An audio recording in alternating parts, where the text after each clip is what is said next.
Hello everyone, welcome to Vanti classes. तो बेटा आज आप लोगों का जो टेस्ट हुआ था उसी के सॉल्यूशंस आज हम करने वाले हैं। तो चलिए स्टार्ट करते हैं। तो पहला क्वेश्चन था केमिस्ट्री के अंदर, trans two butene react with the cold dilute KMnO4 solution of the product KMnO4 solution to produce. तो क्या प्रोड्यूस करेगी? सीधी रिएक्शन आपको याद होनी चाहिए। तो देखिए ये है ट्रांस, है ना, ट्रांस टू ब्यूटेन। हाइड्रोजन, दोनों हाइड्रोजन क्या है, आर पार लगे हुए, तो ट्रांस टू ब्यूटेन हो गया, है ना। अब उसके बाद इसको कोल्ड KMnO4 के साथ क्या करवाते हैं, तो क्या होता है भाई, इसके साथ ऑक्सीडेशन लगता है, डेफिनेटली डबल बॉन्ड टूट जाएगा और OH लगेंगे, दो OH लगेंगे। ट्रांस में था तो यहाँ पर दो OH ये लग गए, और सेम एज इट इज क्या ये ट्रांस में ही लगेंगे? नहीं, है ना। ये इसका अपोजिट साइड, ये इधर वाली साइड की जगह इधर वाली साइड भी लग सकते हैं, तो ट्रांस में लगेगा, दोनों प्रोडक्ट ट्रांस बनाएंगे, लेकिन ये क्या बनेंगे फिर? रैस्मिक मिक्सचर बनाएंगे, और उसका नाम क्या होगा? That is C is the right option. Reaction है, आपको याद ही होनी चाहिए, सीधी सी बात है।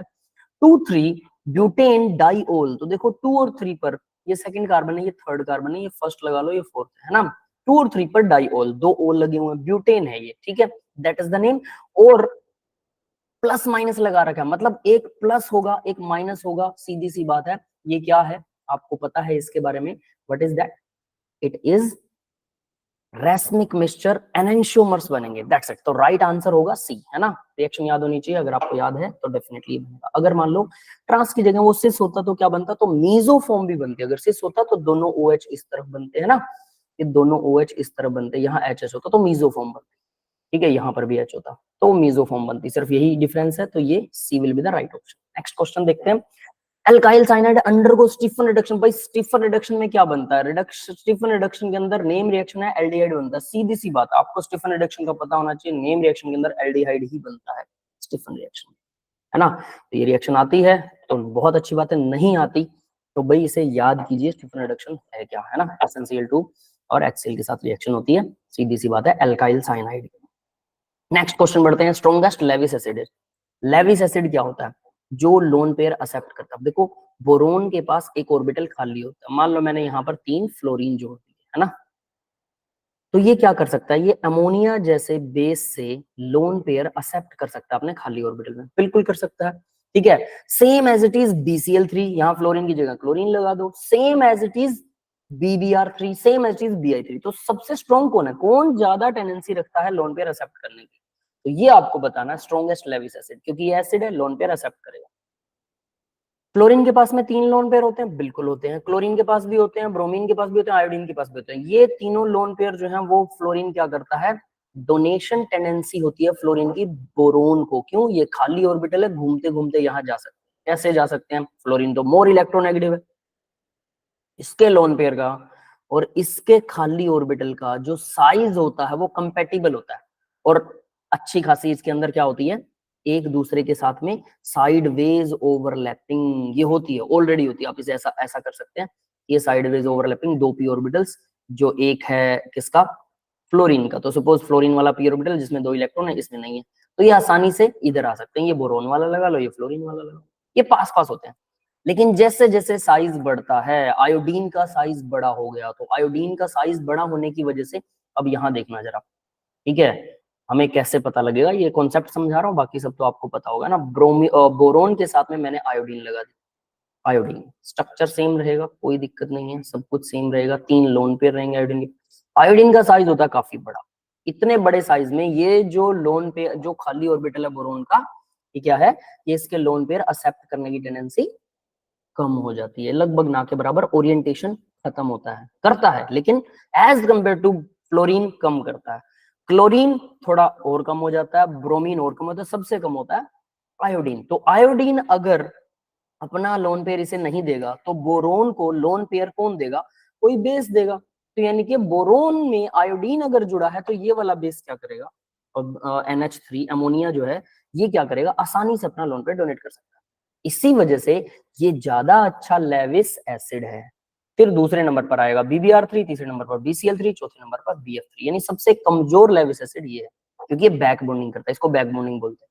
ऐसा नहीं कि इसको डोनेट ही करके रखेगा, इसे ऑक्यूपाई रखेगा, नहीं, कभी कभी ये खाली भी हो जाएगा, कभी कभी ये अपना लोन पे डोनेट कर देगा अमोनिया इसको, तो कभी कभी एसिड का बिहेव करेगा। तो ओवरऑल इसकी एसिड बिहेव की टेंडेंसी कम होती है, इसकी सबसे ज्यादा होती है, दैट इज इट। तो राइट आंसर इज Bi3 जो है वो सबसे स्ट्रॉन्गेस्ट लेविस एसिड है। कंसेप्ट आपको समझ में आ गया होगा। अब ये देखिए बहुत आसान क्वेश्चन था। नेक्स्ट क्वेश्चन, टोलन रिएजेंट जो है वो कौन साइज में टोलन रिएजेंट उसको will not reduce, Tollens reagent कौन रिड्यूस नहीं करेगा। तो देखो भी शुगर्स को रिड्यूस कौन करता है, सीधी सी बात है, शुगर के साथ में ये जो ओ होता है ना, ये वाला ओ, अगर इस ओ के नेक्स्ट वाला ये जो कार्बन है अगर ये किसी से बॉन्ड बना रहा है ना इस तरफ, चेन में रिंग में तो है ये, लेकिन रिंग के बाहर भी किसी से बॉन्ड बना रहा है, तो ये रिड्यूस नहीं होगा। ये वाला ऑक्सीजन देखो, इसके साथ यहाँ कार्बन लगा है, ये आसानी से रिड्यूस हो जाएगा, यानी ये वाला यानी पी जो है वो आसानी से रिड्यूस हो जाएगा, है ना। विल नॉट रिड्यूस कौन सा नहीं होगा, हमने तो नहीं वाला ढूंढना है। तो देखो यहाँ क्या है, ये ऑक्सीजन ये रहा, इसके साथ वाला कार्बन ये रहा, आपको ऑक्सीजन के साथ वाला कार्बन देखना है, ये तो बाइंडेड है, इधर से ऑक्सीजन के साथ वाला कार्बन ये भी बाइंडेड है। तो क्योंकि दोनों कार्बन आपस में बाइंडेड है जो ऑक्सीजन के साथ लग रहे हैं, तो डेफिनेटली ये रिड्यूस नहीं होगा। इसने क्या पूछा, which of the following disaccharide will not reduce Tollens reagent, Tollens reduce को रिड्यूस नहीं करेगा, ये नहीं करेगा, ये रिएक्शन कर लेगा, क्योंकि इसमें एक एंड बाइंड नहीं है, दूसरा एंड तो बाइंड है, देखो ये बाइंड है बाहर, चेन के बाहर अगर ऑक्सीजन के साथ लगता कार्बन, इधर वाला उधर वाला कोई मत देखिएगा, जो नियरेस्ट कार्बन है उसको देखना है। तो ये वाला कार्बन अगर बाहर रिंग से बाहर बॉन्ड बना रहा है तो वो रिड्यूस नहीं होगा, ये रिड्यूस नहीं होगा, बट ये हो जाएगा। इसमें दोनों रिड्यूस नहीं होंगे तो कौन सा रिड्यूस, मतलब ये दोनों रिड्यूस नहीं हो रहे, तो यानी हमारा पास Q is the right answer, B is the right answer. Yes clear है बेटा, आई थिंक, है ना। क्वेश्चन नंबर 34 ये क्लियर हो गया होगा, है ना। नेक्स्ट देखते हैं हम जरा, let's see the next question. अब ये क्वेश्चन देखो भी, correct sequence of decreasing number of pi bond बताना है, H2SO3 H2SO4 H2S2O7 स्ट्रक्चर पता होना चाहिए, काम खत्म है। तो देखो H2S2O7 पहले से मैंने स्ट्रक्चर्स यहाँ पर लगा के रखे हैं, तो इसका स्ट्रक्चर कैसा होता है, ये वाला इसका स्ट्रक्चर है, इसका स्ट्रक्चर H2SO4 का आपको अच्छे से पता है, H2SO3 का स्ट्रक्चर में एक लोन पेयर रह जाता है सल्फर। पाई बॉन्ड ढूंढने हैं, देखो ऑक्सीजन डबल बॉन्ड बना रहा है, एक पाई बॉन्ड है, एक इधर है, एक इधर है, एक इधर है, टोटल कितने हो गए, 4 पाई बॉन्ड। कौन कौन से 4 पाई बॉन्ड है, 1 2 3 4 पाई बॉन्ड, मतलब डबल बॉन्ड में एक बॉन्ड सिग्मा होता है, दूसरा पाई होता है। ट्रिपल बॉन्ड में एक सिग्मा होगा, बाकी के दोनों पाई होंगे। तो पहले सिग्मा बॉन्ड बनेगा, बाकी के बचते हुए डबल या ट्रिपल बॉन्ड में जितने बॉन्ड बच जाते हैं वो पाई होते हैं। तो डबल बॉन्ड में एक पाई होता है। तो कितने डबल बॉन्ड है, 4 डबल बॉन्ड है तो 4 पाई बॉन्ड हो गए, सीधी सी बात है। नीचे वाले स्ट्रक्चर में कितने हैं, 2 ही डबल बॉन्ड है तो 2 पाई बॉन्ड हो गए। नेक्स्ट वाले में कितने हैं, एक ही डबल बॉन्ड है तो एक ही पाई बॉन्ड होगा, दैट्स इट। तो भाई सीक्वेंस क्या आएगा, H2SO7 H2SO4 H2SO3, है ना, यानी C is the right option, that is it. तो 35 का राइट ऑप्शन C है। क्लियर है, आसान था, है ना। नेक्स्ट क्वेश्चन, बहुत इंटरेस्टिंग क्वेश्चन है भाई, आसान है लेकिन इंटरेस्टिंग है। कैसे, इसने क्या बोला है, कंसीडर द फॉलोइंग रिएक्शन, इस रिएक्शन को कंसीडर करना है हमारे को, एस्टर के ऊपर CH3 और OH जोड़ना है। एस्टर को सीधी सी बात है ब्रेक डाउन करना है। ये CH3 कौन जोड़ता होता है पता है, RMgX क्या करता है, R नेगेटिव देता है, C डबल बॉन्ड O यहाँ पर लगा हुआ है, तो ये R नेगेटिव जो है, ये हमारा R नेगेटिव आसानी से इस पे अटैक कर सकता है। तो यानी अगर ये R की जगह CH3 हो तो आसानी से इसके साथ जुड़ जाएगा, मतलब RMgX तो पक्का लगेगा, सीधी सी बात है। फिर ये सब तो हो गया, OH बाद में हाइड्रोलाइसिस कर देंगे तो OH बन जाएगा, ये भी पता लग गया। 2 RMgX लगेंगे, हाइड्रोलाइज हो जाएगा, OH लग जाएगा, ये पता लग गया। डबल बॉन्ड O तो यहाँ पर भी है, RMgX का R नेगेटिव यहाँ भी तो अटैक कर सकता है, इसको प्रोटेक्ट करना पड़ेगा। अब याद रख लेना, प्रोटेक्टिंग ग्रुप कौन सा होता है आपके पास में, प्रोटेक्टिंग ग्रुप है ये वाला, प्रोटेक्टिंग ग्रुप होता है OH, फिर उसके बाद CH2, फिर से CH2, फिर से OH, है ना। डाई अल्कोहल है ये, इथाइलिन डाई अल्कोहल, है ना, डाइओल। ये जो है ये आपका प्रोटेक्टिंग ग्रुप का काम करता है, तो ये डबल बॉन्ड O को यहाँ से हटा देगा। सीधा देखिए क्या किया इसने, सबसे पहले तो इसको प्रोटेक्ट कर दिया प्रोटेक्ट, यानी डबल बॉन्ड O हटा दिया, और ये दोनों ऑक्सीजन, आप कैसा भी कह सकते हैं, ये दोनों ऑक्सीजन या फिर वो वाला एक ऑक्सीजन वो वाला होता है, एक इधर से वाटर निकल जाता है, ऐसा होता है एक्चुअल में। ये ऑक्सीजन क्या करेगा, डबल बॉन्ड O के ऊपर यानी यहाँ अटैक कर देता है, यहाँ अटैक के बाद में दूसरा ऑक्सीजन ये H पॉजिटिव आयन वाटर लगते यहाँ से रिमूव हो जाता है, वाटर यहाँ से चला गया, ठीक है। फिर दूसरा जो नेगेटिव एंड इसका बचा था, पॉजिटिव एंड, वो इसके ऑक्सीजन नेगेटिव पर अटैक कर देता है और ऐसे जुड़ता है। तो उसके चक्कर में मत पड़िए, कोई दिक्कत नहीं है, आपको ना भी समझ में आए सीधी सी बात है। CH2 फिर CH2, इसके साथ यहाँ OH लगा हुआ था, इसके साथ यहाँ OH लगा हुआ था, तो यहाँ पर जो डबल बॉन्ड O था उसको उड़ाइए और इन दोनों को ऐसे जोड़ दीजिए, बस यही किया इसने, सेम चीज। प्रोटेक्ट हो गया, डबल बॉन्ड हो, ठीक है, कोई दिक्कत नहीं है। इसके बाद RMGX का रिएक्शन करवाएंगे तो ग्रिग्नार्ड एजेंट क्या करेगा, CH3 इसके ऊपर अटैक करेगा, एक CH3 जुड़ गया, फिर एक और CH3 होगा, जो एक और CH3 उस C डबल बॉन्ड ऊपर अटैक करेगा, फिर OMGBr बढ़ जाएगा और इसको हाइड्रोलाइज करेंगे तो ये OH बन जाएगा। That's it. रिएक्शन मैकेनिज्म आपके सामने है, नहीं याद है और ये नहीं पता था कि प्रोटेक्टिंग ग्रुप होता है ऐसा कुछ, और वो क्या काम करता है हमें पता है, C डबल बॉन्ड ऊपर ग्रिग्नार्ड रिएजेंट क्या करता है, अटैक कर देता है। तो आपको इस ग्रिग्नार्ड रिएजेंट को क्या करना है, और इसके ऊपर अटैक करने से बचाना है, तो इसको प्रोटेक्ट करना है, उस ग्रुप को नीचे वाले पर अटैक करना है, इसलिए हमने ऐसा डाइओल को टेक करवाया। इसे याद करना पड़ेगा, याद रख लेना। नहीं याद है तो आप याद कीजिए, याद है तो बहुत अच्छी बात है। तो अब हम देखें कौन सा होगा, सबसे पहले इसका अटैक होने वाला है, H पॉजिटिव आयन की कंडीशन में होगा, ठीक है। उसके बाद में 2 ग्रिग्नार्ड रिएजेंट यूज होंगे, ठीक है, फिर हाइड्रोलाइसिस करेंगे तो वो OMGBr जो है OH बन जाएगा। रिएक्शंस आपने बहुत सारे याद कर रखे है ना, नहीं याद है तो सीधा याद कर लो बेटा, कोई दिक्कत नहीं है। मैकेनिज्म नहीं भी समझ में आ रहा है, जितना किया हुआ है ये तो याद हो ही जाएगा, है ना। तो जो लिखा है वो याद कीजिए, C is the right option. Next देखो, लर्निंग मेमोरी वाला, मेमोरी बेस्ड बायोकेमिस्ट्री का, बायो इनऑर्गेनिक केमिस्ट्री का ये क्वेश्चन है। क्या होता है, वो बोल रहा है रेड कलर ऑक्सी हीमोग्लोबिन, हमारे ब्लड में जब ऑक्सीजन जुड़ जाता है तो वो ऑक्सी हीमोग्लोबिन कहलाता है। ब्लड में हीमोग्लोबिन होता है, आप सबको पता है ना, ब्लड हीमोग्लोबिन से, रेड ब्लड सेल हीमोग्लोबिन से मिलकर बनता है। अब इसमें ऑक्सीजन जुड़ने के बाद में वो कह रहा है इसका रेड कलर क्यों है। हमें पता है ब्लड में आयरन होता है, सबको पता है ना, लोहा होता है ब्लड में, तो यहाँ भी लोहा है, लेकिन वो कह रहा है कि किस वजह से ये रेड कलर दिखाई देता है। तो देखो आयरन 2 पॉजिटिव स्टेज में होता है, ये आयरन जो है ये 2 पॉजिटिव स्टेज वाला है, सीधी सी बात बताता हूँ आपको। आयरन 2 पॉजिटिव में 4s के अंदर तो 0 हो जाएंगे, और 3d के अंदर कितने रहेंगे, ये 3d है, ये वाला 3d है, 3d के अंदर 6 इलेक्ट्रॉन है, ठीक है, ये 6 इलेक्ट्रॉन थे 3d में, 2 पॉजिटिव। जब ऑक्सीजन इससे जुड़ेगा, 2 पॉजिटिव वाले से ऑक्सीजन जब जुड़ता है इसके साथ, तो ऑक्सीजन एक स्ट्रॉन्ग लिगेंड है, स्ट्रॉन्ग लिगेंड। स्ट्रॉन्ग लिगेंड क्या करता है, वो पेयरिंग करवा देता है सारे के सारे। अब ये सबसे पहले तो टूट जाएगा, T2G और EG में 2 भागों में स्प्लिट हो गया, ऑक्सीजन जुड़ेगा तो 6 के 6 इलेक्ट्रॉन नीचे आ रहे हैं, फिट आ रहे हैं, T2G पूरा भर जाएगा, ऊपर इलेक्ट्रॉन नहीं होंगे। क्यों, क्योंकि ऑक्सीजन जो है, O2 जो है वो स्ट्रॉन्ग लिगेंड है, स्ट्रॉन्ग लिगेंड की तरह एक्ट करता है। तो स्ट्रॉन्ग लिगेंड क्या करता है भाई, वो पेयरिंग करवा देता है, ठीक है। तो यहाँ पर भी पेयरिंग ही हो रही है, तो ये पेयरिंग करवा देगा आसानी से, ये ऊपर इलेक्ट्रॉन्स को नहीं जाने देगा। और अब इतना जुड़ गया, ऑक्सीजन जुड़ने के बाद क्या होता है, ये एक इलेक्ट्रॉन जो है EG में जा सकता है, ये भी वाला भी जा सकता है, ये वाला भी जा सकता है। जैसे ही लाइट पड़ती है ब्लड के ऊपर, हमारे ब्लड पर जब लाइट पड़ती है रिफ्लेक्ट करके हमें दिखाई देती है, तब उसका रेड कलर दिखाई देता है। तो जब लाइट पड़ेगी तो ये क्या करेगा, T2G एनर्जी अब्सॉर्ब करेगा, इसका कोई इलेक्ट्रॉन वो हायर ऑर्बिटल में चला जाएगा, जिसकी वजह से फिर वो वापस छोड़ के, जब वो छोड़ेगा उस लाइट को तो हमें दिखता है ना। तो जो एब्जॉर्ब कर लिया, बाकी के बचे हुआ कलर दिखाई देता है, तो आपको पता है डी ऑर्बिटल के अंदर तो यहाँ डी ट्रांजिशन हो रही है, डी इलेक्ट्रॉन में ही जा रहा है, दैट इज डी ट्रांजेक्शन।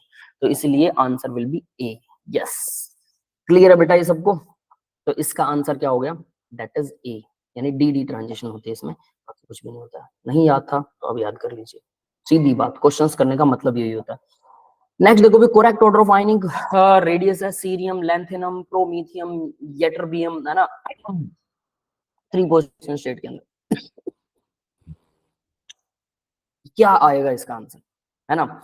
देखो 3 पॉजिटिव ऑक्सीजन स्टेट में लेफ्ट से राइट में लैंथेनम पहले आता है, सीरियम उसके बाद में आता है, फिर उसके बाद में PM आता है, फिर ND आता है ना, ND,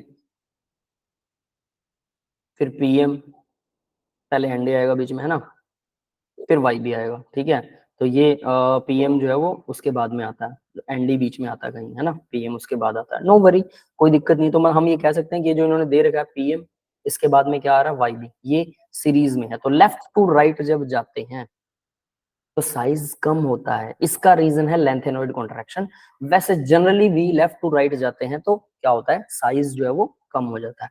तो यहाँ पर भी साइज जो है वो कम हो रहा है, लेफ्ट से राइट की तरफ जा रहे हैं तो डिक्रीज होगा, सीधी सी बात है। सबसे छोटा ये, अब 3 पॉजिटिव है सारे, तीनों पर 3 पॉजिटिव लगा देते हैं, कोई फर्क नहीं पड़ता, तब भी लेफ्ट टू राइट साइज तो डिक्रीज ही होने वाला है। तीनों पर अगर 3 पॉजिटिव है, साइज डिक्रीज हो रहा है, तो सबसे बड़ा साइज किसका होगा, लैंथेनम का होगा, फिर सीरियम का होगा, फिर प्रेसो मीथियम का होगा, फिर YB या टर्बियम का होगा, है ना। यानी ए इज द राइट ऑप्शन। सीधी बात, बाकी सबको देखने की जरूरत ही नहीं है, सीधा सीधा है। ठीक है, क्लियर है बेटा। लेफ्ट टू राइट जाते हैं। इसका रीजन लेफ्ट टू राइट जाने पर यहाँ पर्टिकुलर एफ ब्लॉक एलिमेंट में लेंथ एंड आउट कनेक्शन भी रीजन होता है। वैसे जनरल न्यूक्लियर साइज बढ़ता है, इसकी वजह से साइज छोटा होता है, लेकिन लेंथ एंड आउट कनेक्शन में साइज जो कम होता है वो इतना कम नहीं होता जितना नॉर्मली होता है। बस ये लेंथ एंड आउट कॉन्ट्रैक्शन और कुछ भी नहीं है, बट होता दोनों में सेम ही, तो रीजन सेम है, दैट्स इट। अब आगे देखो भी असर्शन दे रखी है एक, refining of petroleum involve the fractional distillation. Petrol को जब पेट्रोलियम को साफ करते हैं तो फ्रैक्शनल डिस्टिलेशन करते हैं, बिल्कुल सही पॉइंट है। Fractional distillation involve repeated distillation, बार बार डिस्टिल्ड करते हैं, नहीं ये तो गलत है। Repeated distillation means repeated heating, गलत, बिल्कुल गलत है। ठीक है, तो यानी कि रीजन जो है ये असर्शन का नहीं है, तो असर्शन सही है। तो देखिए C is the right, assertion is true but reason is false, that's it. क्योंकि फ्रैक्शनल डिस्टिलेशन से पेट्रोलियम साफ करते हैं, बट बार बार डिस्टिलेशन करने को फ्रैक्शनल नहीं कहते हैं। एक ही बार गर्म किया जाता है और ऊपर बहुत सारे डब्बे से होते हैं जिसमें से फ्रैक्शंस के अंदर पेट्रोलियम साफ होता है। जैसे कि आपको यहाँ करके भी दिखा देता हूँ। ये मान लीजिए फ्रैक्शनल डिस्टिलेशन में क्या है, यहाँ पर पेट्रोलियम रखते हैं, इसको गर्म करते हैं, ठीक है, ये यहाँ गर्म होता है, पेट्रोलियम यहाँ पर है। अब आप देखिए जरा आगे क्या, इसके ऊपर कुछ हिस्से होते हैं ऐसे वाले, फिर से ऐसा आएगा, फिर से एक हिस्सा आएगा, फिर से ऐसा आएगा, फिर से एक हिस्सा आएगा, इसको बोलते हैं फ्रैक्शनल डिस्टिलेशन। और लास्ट में एक ट्यूब के थ्रू ये यहाँ से लास्ट में जो भी बचेगा वो यहाँ से किसी दूसरे बर्तन में आ जाएगा।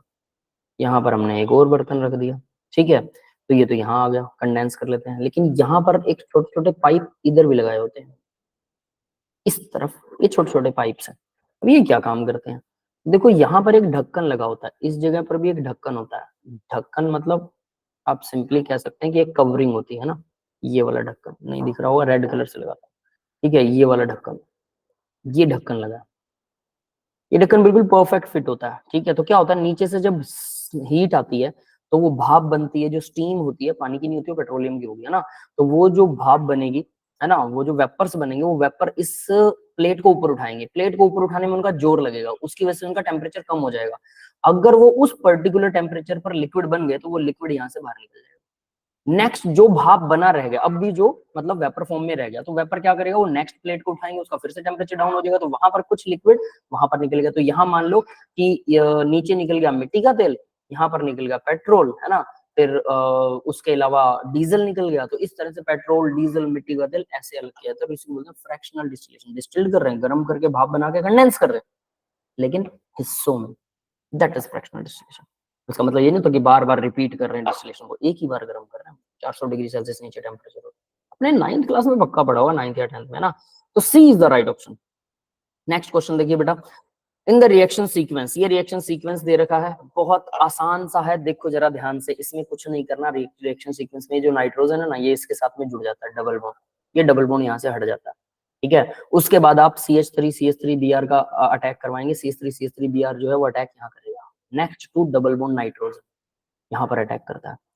और फर्दर क्या किया, हाइड्रोलाइसिस किया, तो ये वापस अलग हो जाता है और डबल बॉन्ड फिर से लग जाता है। तो यानी कि आपका राइट आंसर क्या होगा, C is the right option. जहां पर ये वाला पेंटागनल रिंग लग गई थी नाइट्रोजन की, ये नाइट्रोजन है, ऑक्सीजन को हटा के फिर हमारे CH3CH2Br ने अटैक किया, तो यहाँ चला गया, ब्रोमीन अलग हो गया, हाइड्रोलाइसिस किया, तो ये वापस यहाँ से रिंग हट जाएगी और डबल बॉन्ड वापस लग जाएगा। रिएक्शन है, सीधा है, याद करनी है मैकेनिज्म, आपको याद ही करना है, क्लियर है ना।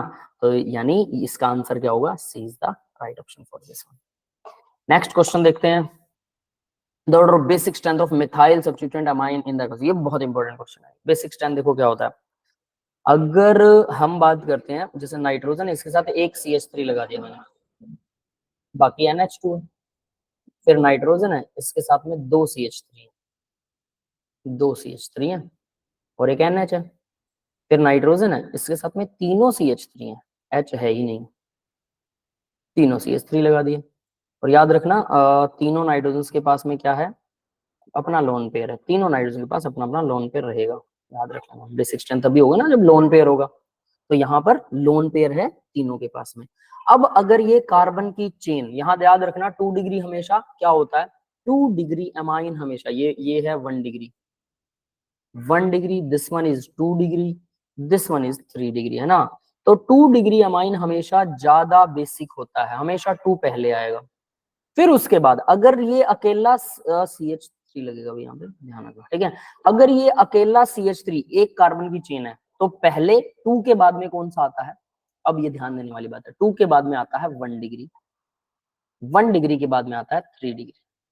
लेकिन अगर ये चेन बड़ी है, मान लो यहाँ CH2 और CH3 लगा है, जितनी भी लंबी चेन हो सकती है कोई दिक्कत नहीं है ना, यहाँ पर बड़ी चेन है, इधर भी बड़ी है, इधर भी बड़ी है, इधर भी बड़ी है, सब बड़ी चेन है, पहले कार्बन के अलावा अगर कोई चेन है तो नंबर क्या आएगा, 2 डिग्री हमेशा बड़ा ही रहेगा, उसके बाद 3 डिग्री और 1 degree.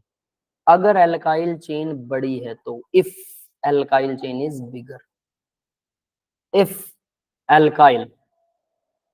Alkyl chain is more than 1 carbon, more than 1 carbon, ठीक है। तो यानी एक कार्बन से अगर बड़ी चेन है, अगर एक कार्बन से एल्काइल चेन बड़ी है तो हम उसको क्या बोलते हैं, अगर कार्बन की चेन एक कार्बन से भी ज्यादा है उस टाइम पर नंबर बढ़ गया 231, देखो ध्यान से, और उधर ऊपर कितना है 213। अगर एक कार्बन की चेन है नाइट्रोजन के साथ में तो 2 डिग्री तो हमेशा ही ज्यादा बेसिक रहेगा एक्वस में, याद करने का तरीका ट्रिक है, तो यहाँ देख लो कौन सा होगा, सब में एक ही कार्बन की चेन है तो 2 डिग्री सबसे ज्यादा होगा। तो देखो यहाँ पर 1 डिग्री है, यहाँ पर 3 डिग्री है ना, यहाँ पर तो अमोनिया को दे रखा है, बिल्कुल गलत है, तो तीनों ऑप्शन ही गलत है। चौथे में देखो 2 डिग्री सबसे ज्यादा, ये 2 डिग्री है, 2 CH3 लगे हैं, देखो हमने यहाँ पे 2 CH3 लगे, NH वही बना है ना। फिर उसके बाद में 1 डिग्री आएगा, तो 1 डिग्री देखो ये वाला 1 डिग्री है, CH3 एक ही लगा हुआ, फिर उसके बाद 3 डिग्री आएगा, CH3 3 लगे, फिर अमोनिया सबसे लास्ट में बेसिक। यस, ट्रिक समझ में आई, नहीं आई तो रिपीट करना वीडियो को, समझ आ जाएगी।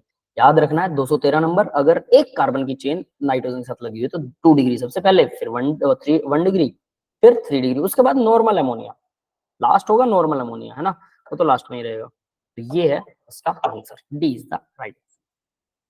नेक्स्ट देखते हैं बेटा, तो following statement is true, true कौन सी स्टेटमेंट है, rest mass of photon is 0, photon light का सबसे छोटा पार्टिकल होता है फोटोन, जब वो रेस्ट में है तो उसका मास 0 होता है, ठीक है, ये फैक्ट है, सीधी सी बात है, तो रेस्ट मास ये सही है ऑप्शन, ठीक है। Next, Planck's constant has unit of energy, energy का यूनिट तो जूल होता है, उसका तो जूल सेकंड होता है ना, ये गलत है, एक्चुअल में वो जूल सेकंड होता है बस, यानी कि ये गलत है, एनर्जी का नहीं होता है ना, तो ये वाला गलत है। फिर splitting of spectral line magnetic field को स्टार्क इफेक्ट बोलते हैं, नहीं, स्टार्क इफेक्ट होता है जब वो इलेक्ट्रिक फील्ड हो, मैग्नेटिक फील्ड वाले को क्या बोलते हैं, जीमैन इफेक्ट, जीमैन इफेक्ट, ठीक है। तो ये मैग्नेटिक वाले को जीमैन बोलते हैं, स्टार्क वाला इलेक्ट्रिक इफेक्ट होता है, इलेक्ट्रिक इफेक्ट, तो भाई सिंपल है, ये भी गलत है। Next, Bohr model is applicable to single electron as well as multiple electron, multi electron पर एप्लीकेबल नहीं है, ओनली सिंगल पर ही एप्लीकेबल होता है बोहर मॉडल, ये आपने जरूर पढ़ा होगा। तो तीनों पॉइंट गलत है, पहला पॉइंट सही है बस, ठीक है, तो just first is the right answer. Next question देखिए बेटा, एन एरोमेटिक कंपाउंड एक्स है ट्रीटेड विद, ये सीधा सा है, इसमें रिएक्शन आनी चाहिए यार, मैंने नीचे रिएक्शन लिख रखी है ताकि मैं थोड़ा जल्दी फास्ट आपको करवा सकूं, है ना। तो देखिए पीएच, उसने बोला एक एरोमेटिक अमाइन है, पीएच के साथ NH2 लगा दिया, हमने एनिलीन ले लिया, KOH और CHCl3 के साथ रिएक्शन करवाते हैं तो पीएच NC बनता है, तो वो उसने क्या कहा है, ध्यान देना, ट्रीटेड विद एल्कोहलिक पोटास, ये रहा पोटेशियम, इसके साथ अल्कोहल भी लगा दो, है ना, तो हम यहाँ पर अल्कोहल के लिए C2H5OH, अल्कोहलिक पोटाश हो गया।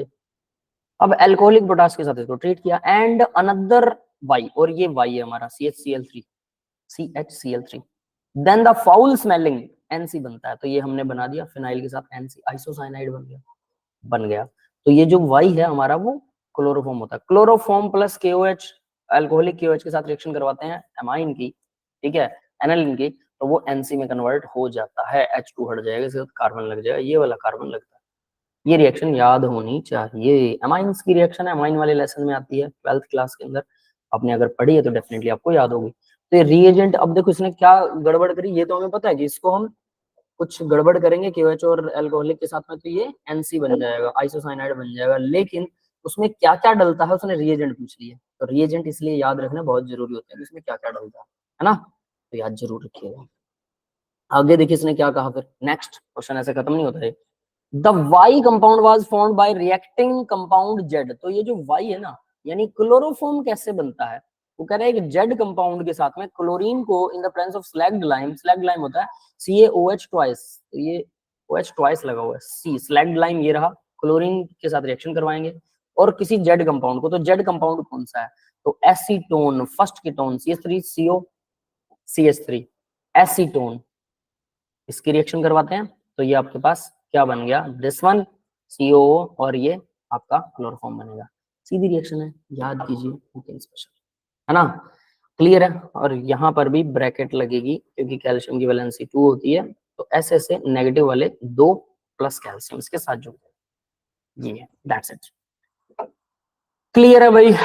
अब बात है नेक्स्ट क्वेश्चन, बिल्कुल आसान, हमने रिसेंटली किया था ये काइनेटिक्स, रिसेंटली काइनेटिक्स किया था, आपको पता भी होगा, है ना।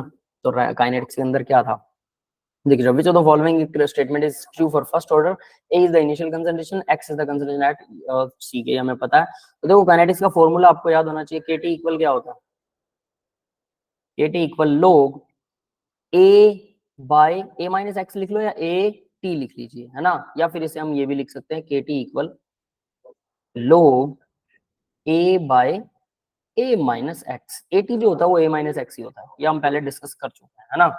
तो अब बस ये इक्वेशन है और यहाँ देखो log A minus x, log A minus x versus T इस फॉर्मूले में आता है, तो मुझे A माइनस एक्स log को दूसरी तरफ लेके आना पड़ेगा। तो कैसे करूं, KT इक्वल log A, मुझे इसे सीधा करना पड़ेगा, माइनस में log A माइनस एक्स, ठीक है, ये A माइनस एक्स जो है ये माइनस में चला जाएगा।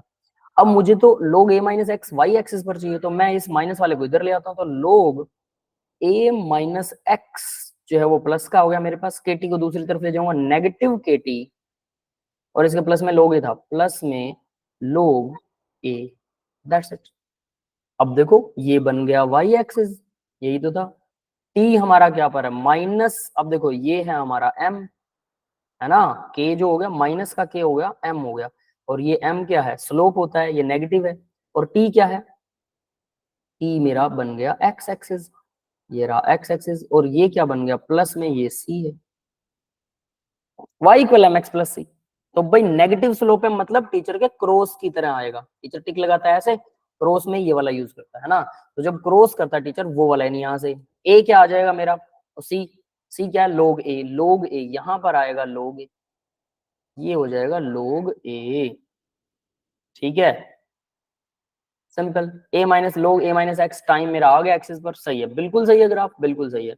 अब वो कह रहा है log a by a minus x, ये वाला log a by a minus x, वही चीज है ना, तो मैं ये दोनों एक ही सेम चीज लिखी हुई थी, तो log a by a minus x को ही आप y एक्सिस मानिए और वर्सेस टाइम का ग्राफ, तो मतलब मुझे कुछ भी नहीं करना, सिर्फ इसको घुमा के लिख देना, log a divided by a minus x equal होगा KT।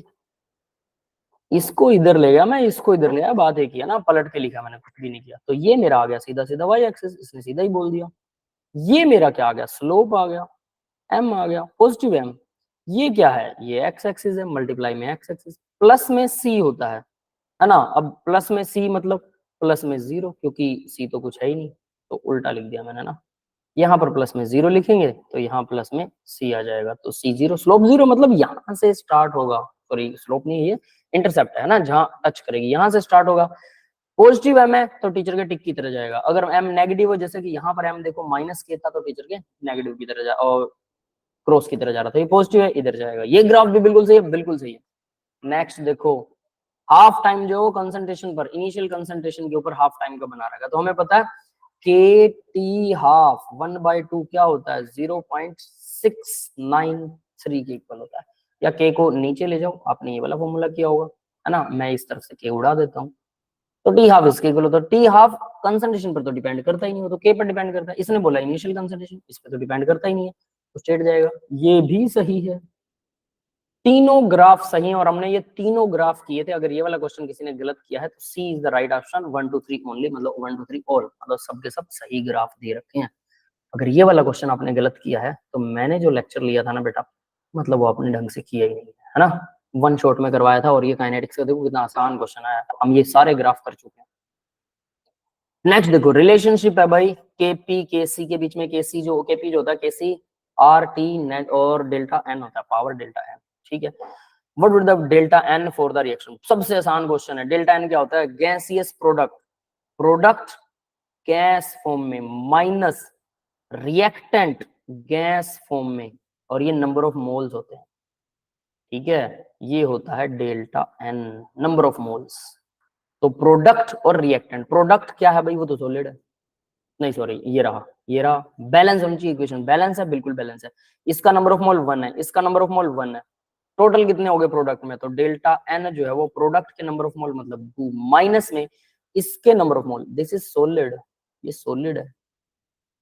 हमने तो बोला गैस होना चाहिए, तो यानी रिएक्टेंट गैस तो 0 है, एन की वैल्यू क्या आएगी, delta N will be 2। Yes, D is the right option. Yes बेटा, क्लियर है, डी राइट ऑप्शन है। बिल्कुल आसान क्वेश्चन था, बहुत इजीली, सीधा देखते ही क्वेश्चन समझ में आ रहा है ना। चलिए अब अगला क्वेश्चन देखते हैं। इनकरेक्ट ऑर्डर ऑफ रेडियस, ये बहुत इंटरेस्टिंग क्वेश्चन है भाई, रेडियस का इनकरेक्ट ऑप्शन। तो देखिए strontium, rubidium, bromine, selenium, periodic table याद कीजिए, सब आइसो इलेक्ट्रॉनिक है, सबके electron number of electron same है। स्ट्रोंटियम के 2 पॉजिटिव, रुबिडियम का 1 पॉजिटिव, सेम इलेक्ट्रॉन होते हैं। ब्रोमियम का 1 नेगेटिव, एक इलेक्ट्रॉन एक्स्ट्रा दे देगा। सेलेनियम का 2 नेगेटिव, सबके इलेक्ट्रॉन सेम है। नंबर ऑफ इलेक्ट्रॉन सेम है तो शेल नंबर लगभग सेम होगा सबका, है ना, सेम एज इट इज। इसमें भी यही हो रहा है, जिरकोनियम, नायोबियम और येट्रियम, इन तीनों में भी नंबर ऑफ इलेक्ट्रॉन सेम है, इनमें भी नंबर ऑफ इलेक्ट्रॉन सेम है। पीरियोडिक टेबल से आप आसानी से चेक कर सकते हैं कि 5 इलेक्ट्रॉन घटा दो नायोबियम में से, और जिरकोनियम में 4 और बारियम में इसमें 3 इलेक्ट्रॉन, तो सबके इलेक्ट्रॉन सेम आ जाएंगे, सिंपल। इलेक्ट्रॉन अगर सेम हो तो जिस पर चार्ज नेगेटिव होता है, जिस पर चार्ज नेगेटिव होता है, ज्यादा नेगेटिव होता है, उसका साइज बड़ा होता है। ये ज्यादा नेगेटिव वाला साइज बड़ा, इस पे 1 नेगेटिव, साइज से छोटा हो गया। पॉजिटिव वाले का तो साइज कम होता है, क्योंकि न्यूक्लियस पॉजिटिव है, भले ही नंबर ऑफ इलेक्ट्रॉन सेम है, इस पे 2 पॉजिटिव और भी कम हो गया, यानी कि क्या है, ये वाला ऑर्डर एकदम सही है। नेक्स्ट वाले में देखो क्या, ये वाला ऑर्डर भी सही मिलेगा आपको। y पर 3 पॉजिटिव है, इस पर 4 पॉजिटिव, साइज कम हो गया। 5 पॉजिटिव और भी कम हो गया, क्यों, सेम नंबर ऑफ इलेक्ट्रॉन्स है, ठीक है, कोई दिक्कत नहीं है। नेक्स्ट वाला देखो, cobalt neutral, cobalt 2 positive, cobalt 3 positive, cobalt 4 positive, भाई कोबाल्ट 4 पॉजिटिव का साइज सबसे कम होगा, ये कम ही है, बढ़ गया 3 का, 2 का, और कोबाल्ट न्यूट्रल है तो सबसे ज्यादा हो गया। तो बिल्कुल ही सिंपल है, सारे ही कोबाल्ट है, तो जिसका और पॉजिटिव चार्ज वाला छोटा होता है और न्यूट्रल वाला बड़ा होगा, नेगेटिव वाला और भी बड़ा होगा। ये भी सही ऑर्डर, ये वाला ऑर्डर गलत है, राइट ऑप्शन इज डी। कैसे, सीजियम 1 पॉजिटिव, बेरियम, अब देखो वैसे तो कोई ऑप्शन ही नहीं बचा तो यही सही होना चाहिए, लेकिन सीजियम सबसे बड़ा आइटम है, और अगर उसके ऊपर 1 पॉजिटिव चार्ज है, सबसे बड़ा आइटम है पूरी पीरियोडिक टेबल में, ऊपर से नीचे जाते हैं। ट्रांशियम उससे बड़ा, लेकिन वो रेडियो एक्टिव होता है, तो उसके बारे में कम बात होती है। हेलिना की रब से फरियाद, hydrogen, lithium, sodium, potassium, rubidium, francium, caesium, francium, है ना, लास्ट में फ्रेंशियम आता है। तो सीजियम सबसे बड़ा आइटम हो गया, फ्रेंशियम रेडियो एक्टिव, इसलिए छोड़ देते हैं उसको, इसकी स्टडी नहीं होती एक्चुअली। तो यहाँ देखिए अब जरा क्या हो रहा है, सीजियम सबसे बड़ा आइटम है, 1 इलेक्ट्रॉन निकाल दिया, बेरियम के 2 इलेक्ट्रॉन निकाल दिए, तो बेरियम छोटा होगा, सीजियम बड़ा होगा, बिल्कुल सही है। सेलेनियम को 2 इलेक्ट्रॉन एक्स्ट्रा दे दिए, तो 2 इलेक्ट्रॉन एक्स्ट्रा देने से क्या सेलेनियम सीजियम से बड़ा हो जाएगा, और आर्सेनिक को 3 इलेक्ट्रॉन एक्स्ट्रा देने से ये नहीं होने वाला है। ध्यान से देखेंगे तो आपको समझ में आएगा दिस ऑर्डर इज रॉन्ग, है ना, थोड़ा सा ट्रिक, थोड़ा सा दिमाग, और ये क्वेश्चन सही हो जाते हैं, दैट्स इट। नेक्स्ट क्वेश्चन देखते हैं बेटा, experimentally it was found that the metal oxide, ये बहुत इंटरेस्टिंग, बहुत ही अच्छा क्वेश्चन, ठीक है। आपको पता है यहाँ पर फॉर्मूला लिख रखा है इसने मेटल का, अब मैं इसी फॉर्मूले को एक्सप्लेन करूंगा बस। मेटल है, मेटल के अंदर क्या जा रहा है भाई, मेटल 0.98, मतलब ये 1 मेटल नहीं है, पूरी 0.98 है, और ऑक्सीजन पूरी 1 है, तो मैं इसको ऐसे लिख दूं, देखो आपको बहुत आसान लगेगा। 98 अगर मैं मेटल यूज करता हूँ तो ऑक्सीजन पूरे 100 यूज होते हैं, मतलब 2 मेटल कम यूज हो रहे हैं। फॉर्मूला लगभग ये होना चाहिए FeO जैसे। अब FeO के अंदर ऐसा क्यों होता है, 98 क्यों यूज हो रहे हैं, क्योंकि आयरन जो है वो आयरन 2 पॉजिटिव भी है, इसने भी वही चीज दे रखी है कि मेटल कितना 2 पॉजिटिव और 3 पॉजिटिव, तो हम इसको आयरन वाला एग्जांपल ले लेते हैं, FeO का formula.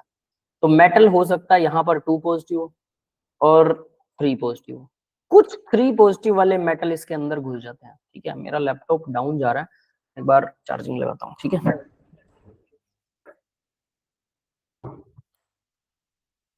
Yes, now it is done, है ना। तो देखिए आयरन 2 पॉजिटिव, आयरन 3 पॉजिटिव, ऐसे मिक्सचर ऑफ मेटल की वजह से ऐसा फॉर्मूला बनता है।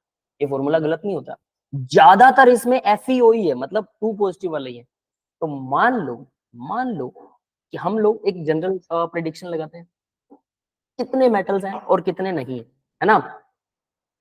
लेट जो टू पॉजिटिव वाले हैं metal, let metal two positive है एक्स, ये एक्स है। तो अब देखो इसको निकालने का तरीका यूनिक वो है, फॉर्मूला है सीधा सीधा, जैसे आप लोग 9th 10th में क्या करते हैं। मेटल थ्री पॉजिटिव कितने होंगे भाई, टोटल 98 है ना, इस फॉर्मूले को ले रहा हूं मैं, टोटल 98 है, तो उसमें से x को माइनस कर देंगे, क्या आ गया, थ्री पॉजिटिव वाले आ गए।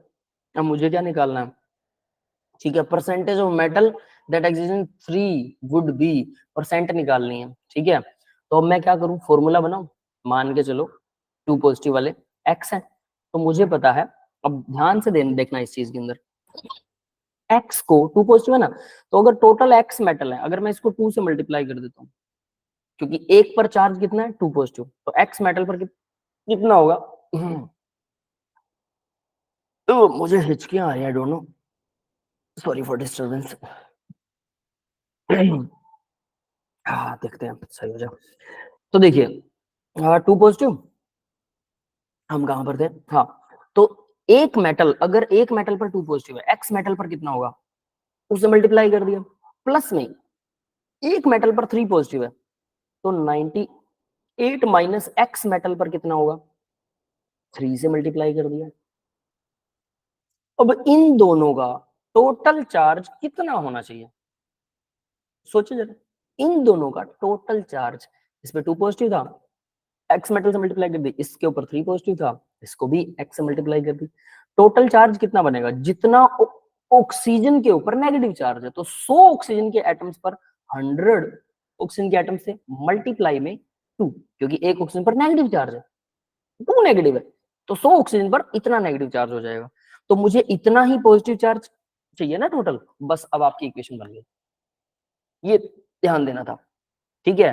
तो अब देखिए 2x प्लस 98 को 3 से मल्टीप्लाई करेंगे, 294 माइनस 3x इक्वल 200। तो अब देखो जरा, 2x और 3x ये बचा, माइनस का x इक्वल आ जाएगा 294 को उस तरफ ले जाएंगे, 200 माइनस 294, ये माइनस का हो जाएगा, तो x की वैल्यू आ जाएगी, इतनी आ रही है 94।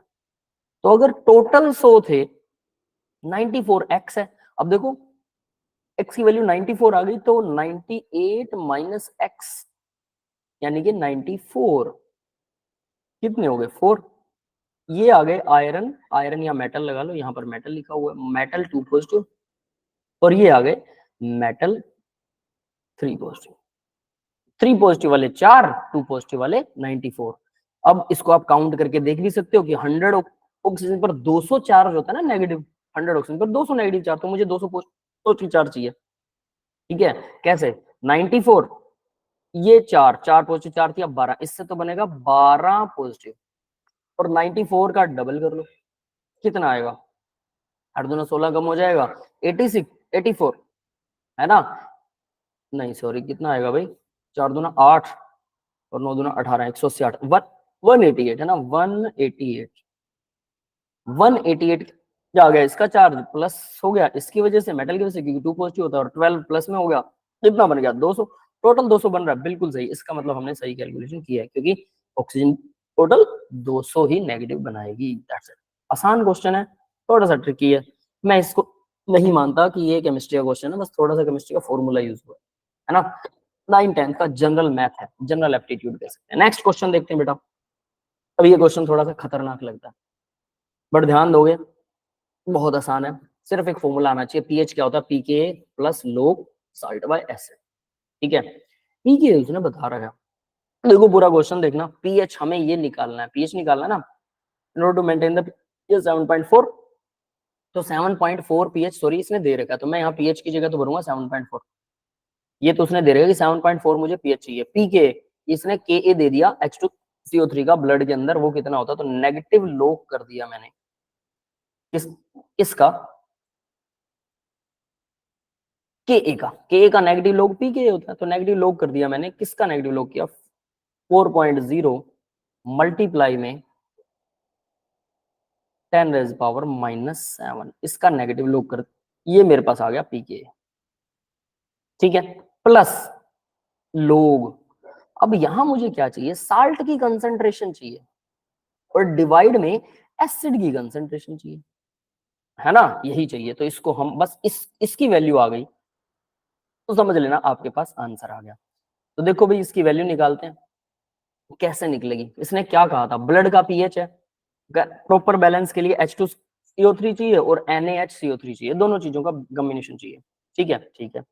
What volume of 5 molarity NaHCO3, ये इसकी मोलैरिटी दे रखी है NaHCO3 की, 5 मोलैरिटी का solution will would be mixed, mix करना है 10 ml sample of blood. Blood का सैंपल है आपके पास 10 ml, तो यहां याद रखना ब्लड आपको जो दे रखा है, ब्लड आपके पास 10 ml दे रखा है, ठीक है। और वो कह रहा है इसी के अंदर 10 ml वाले में 2 मोलैरिटी H2CO3 जो है वो पहले से घुला हुआ है, इसी के अंदर जो है, इसी ब्लड के अंदर 2 मोलैरिटी का H2CO3 है, ये है ऑलरेडी, ये ऑलरेडी है, इसी में एडेड है 10 ml में पूरे वॉल्यूम में। और वो कह रहा है कि मैं क्या डालूं NaHCO3 का, मुझे ऐड करना है इस 10 ml में NaHCO3, ये मुझे ऐड करना है, कितना ml पता नहीं, मान लो कुछ ml ऐड कर दिया, इन दोनों को ऐड करने पर ये उतना ही रहेगा जितना इसमें है, 2 मोलैरिटी का सॉल्यूशन है, 2 मोल नहीं डाल रहा।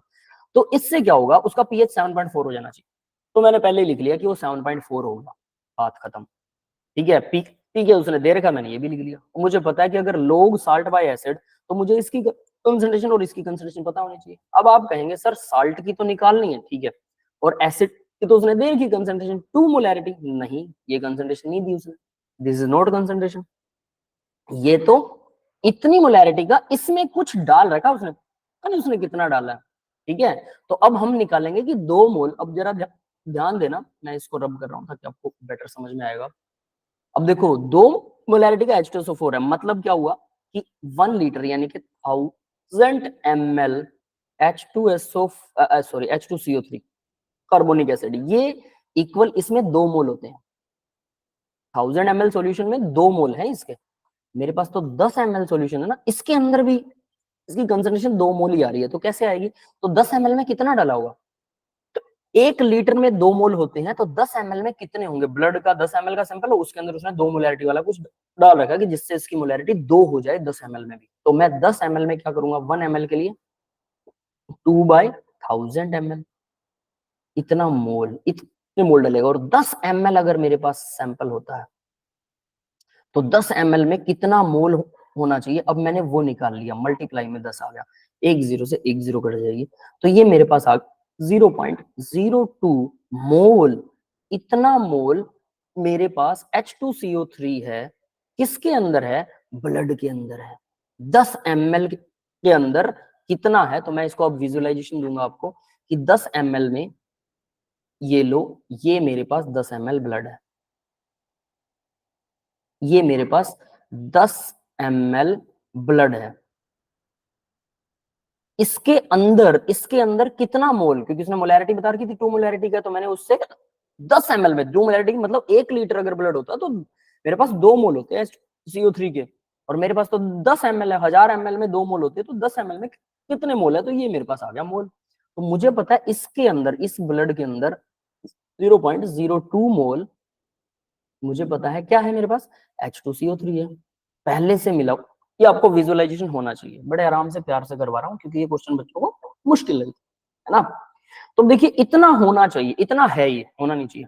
अब वो कह रहा है कि इसमें ना कुछ चीज मिला दी उसने, उठाया कुछ इसके अंदर मिक्स कर दिया, ये लो कुछ मिक्स कर दिया, क्या क्या मिक्स किया, उसने मिक्स किया NaHCO3। तो मान लो अब मैं यहां पर NaHCO3 का हिसाब किताब देखते हैं, लेट NaHCO3 एडेड, ये कितना ऐड किया भाई, जरा सोचिए अब जरा, है ना, ये उसने ऐड किया तो कितना ऐड किया, अब हम उसी का हिसाब किताब गिनेंगे। तो मैं यहाँ पर एक लाइन लगा देता हूँ ताकि आप ऊपर वाले डाटा से कंफ्यूज ना हो। अब देखिए उसने कितना ऐड किया, मान लो कि उसने x ml ऐड कर दिया, x ml NaHCO3, अब मुझे पता है कि उसने मोलैरिटी इसकी भी दे रखी थी 5 मोल पर लीटर, तो x ml में कितने मोल होंगे ये निकाल लें। तो देखो यानी कि 1000 ml अगर टोटल सॉल्यूशन है NaHCO3 का, तो उसने बोला इसके अंदर 5 मोल है NaHCO3, 5 मोल ये उसने दे रखा है, गिवन है ना। NaHCO3 का मेरे पास एक अलग से बोतल है जिसके अंदर NaHCO3 भरा हुआ है और वो 1 लीटर है सपोज दैट, तो मुझे पता है उसमें 5 मोल होते हैं NaHCO3 के। मैंने तो 1 लीटर में से XML ही मिलाया, तो XML में कितने मोल आ गए मुझे नहीं पता, तो मैं क्या करता हूँ 1 ml NaHCO3, अगर मैं 1 ml NaHCO3 डालता हूँ तो कितना आएगा 5/1000 मोल आ जाएंगे NaHCO3 के। और अगर मैं इसी में 1 ml के जगह पर मैं x ml डालता हूं, तो अगर मैंने x ml इसमें डाला था तो क्या आ जाएगा 5/1000 मल्टीप्लाई में x ml, तो इतने मोल मेरे पास NaHCO3 के आ जाएंगे सॉल्यूशन में। अब मैं मान लेता हूं, अब जरा ध्यान देना, मैं मान लेता हूं कि मैंने इसमें जो डाल है ये x ml ही डाला है, ये ब्लू वाला ये आपके पास जो है ये x ml है, x ml। अब x ml ये था और टोटल कितना है भाई ये भी देखो 10 ml ब्लड है आपके पास, 10 ml में x ml जुड़ेगा, वॉल्यूम बढ़ेगा, वॉल्यूम बढ़ गया तो इसकी कंसंट्रेशन भी फर्क पड़ गया ना, इसके मोल पता है टोटल वॉल्यूम पता है तो इसकी कंसंट्रेशन बदल गई, एसिड की कंसंट्रेशन बदल गई, बे और साल्ट की जो है वो तो है ही है। तो अब क्या करें यहाँ पर, अब क्वेश्चन है तो अब हम इसको करेक्ट करेंगे। अब आपको यहाँ कंसंट्रेशन वाला कॉन्सेप्ट सीधा लगाना है। 7.4 मैं इस इक्वेशन को लिख रहा हूँ, अब सब कुछ हमें पता लग गया है, नेगेटिव लोग ठीक है, और 4.0 मल्टीप्लाई में 10⁻⁻7 ठीक है, प्लस में लोग, अब देखो लोग साल्ट की कंसंट्रेशन कितनी है, साल्ट आपने ये देखो इतने मोल साल्ट डाला है ना, ml कितना था XML साल्ट डाला था जिसमें इतने मोल थे साल्ट के, तो मेरे को पता मोल पर लीटर होती है, तो मोल मेरे पास है 5x डिवाइडेड बाय 1000, ये तो है मोल ऑफ साल्ट, इसके डिवाइड में क्या आएगा मोल पर लीटर है ना, तो लीटर कितना बन गया भाई, लीटर तो नहीं मेरे पास, ml में जुड़े हो रहा है, कोई बात नहीं वो 1000 से डिवाइड कर देंगे बाद में, 1000 से ml को वो करने के लिए है ना। तो अगर मैं यहाँ इसी के नीचे लिखूं तो लीटर कितना बन जाएगा, ये 10 ml मेरे पास पहले से सॉल्यूशन था, याद रखना 10 ml तो मेरे पास ब्लड है, उसमें मैंने x ml मिला दिया ना 10 में, तो 10 ml में x ml और मैंने मिला दिया था x ml, तो टोटल सॉल्यूशन मेरा इतना हो गया। अब मुझे इसे लीटर बनाना, डिवाइड में आ जाएगा 1000 है ना, इसके डिवाइड में 1000 आ गया, ये बड़ा डिवाइड है, डिवाइड के नीचे डिवाइड होता तो ये 1000 ऊपर चला जाएगा और ये नीचे आ जाएगा, 1000 से 1000 कट जाएगा, 5x डिवाइडेड बाय दिस बच जाएगा, समझ गए। तो उसको भी सेम सॉल्व करेंगे, तो मैं यहाँ पर उसको अब दोबारा से सॉल्व करके लिख रहा हूँ, आप लोग डाटा नोट करना चाहें स्किप करके वीडियो को नोट कर सकते हैं।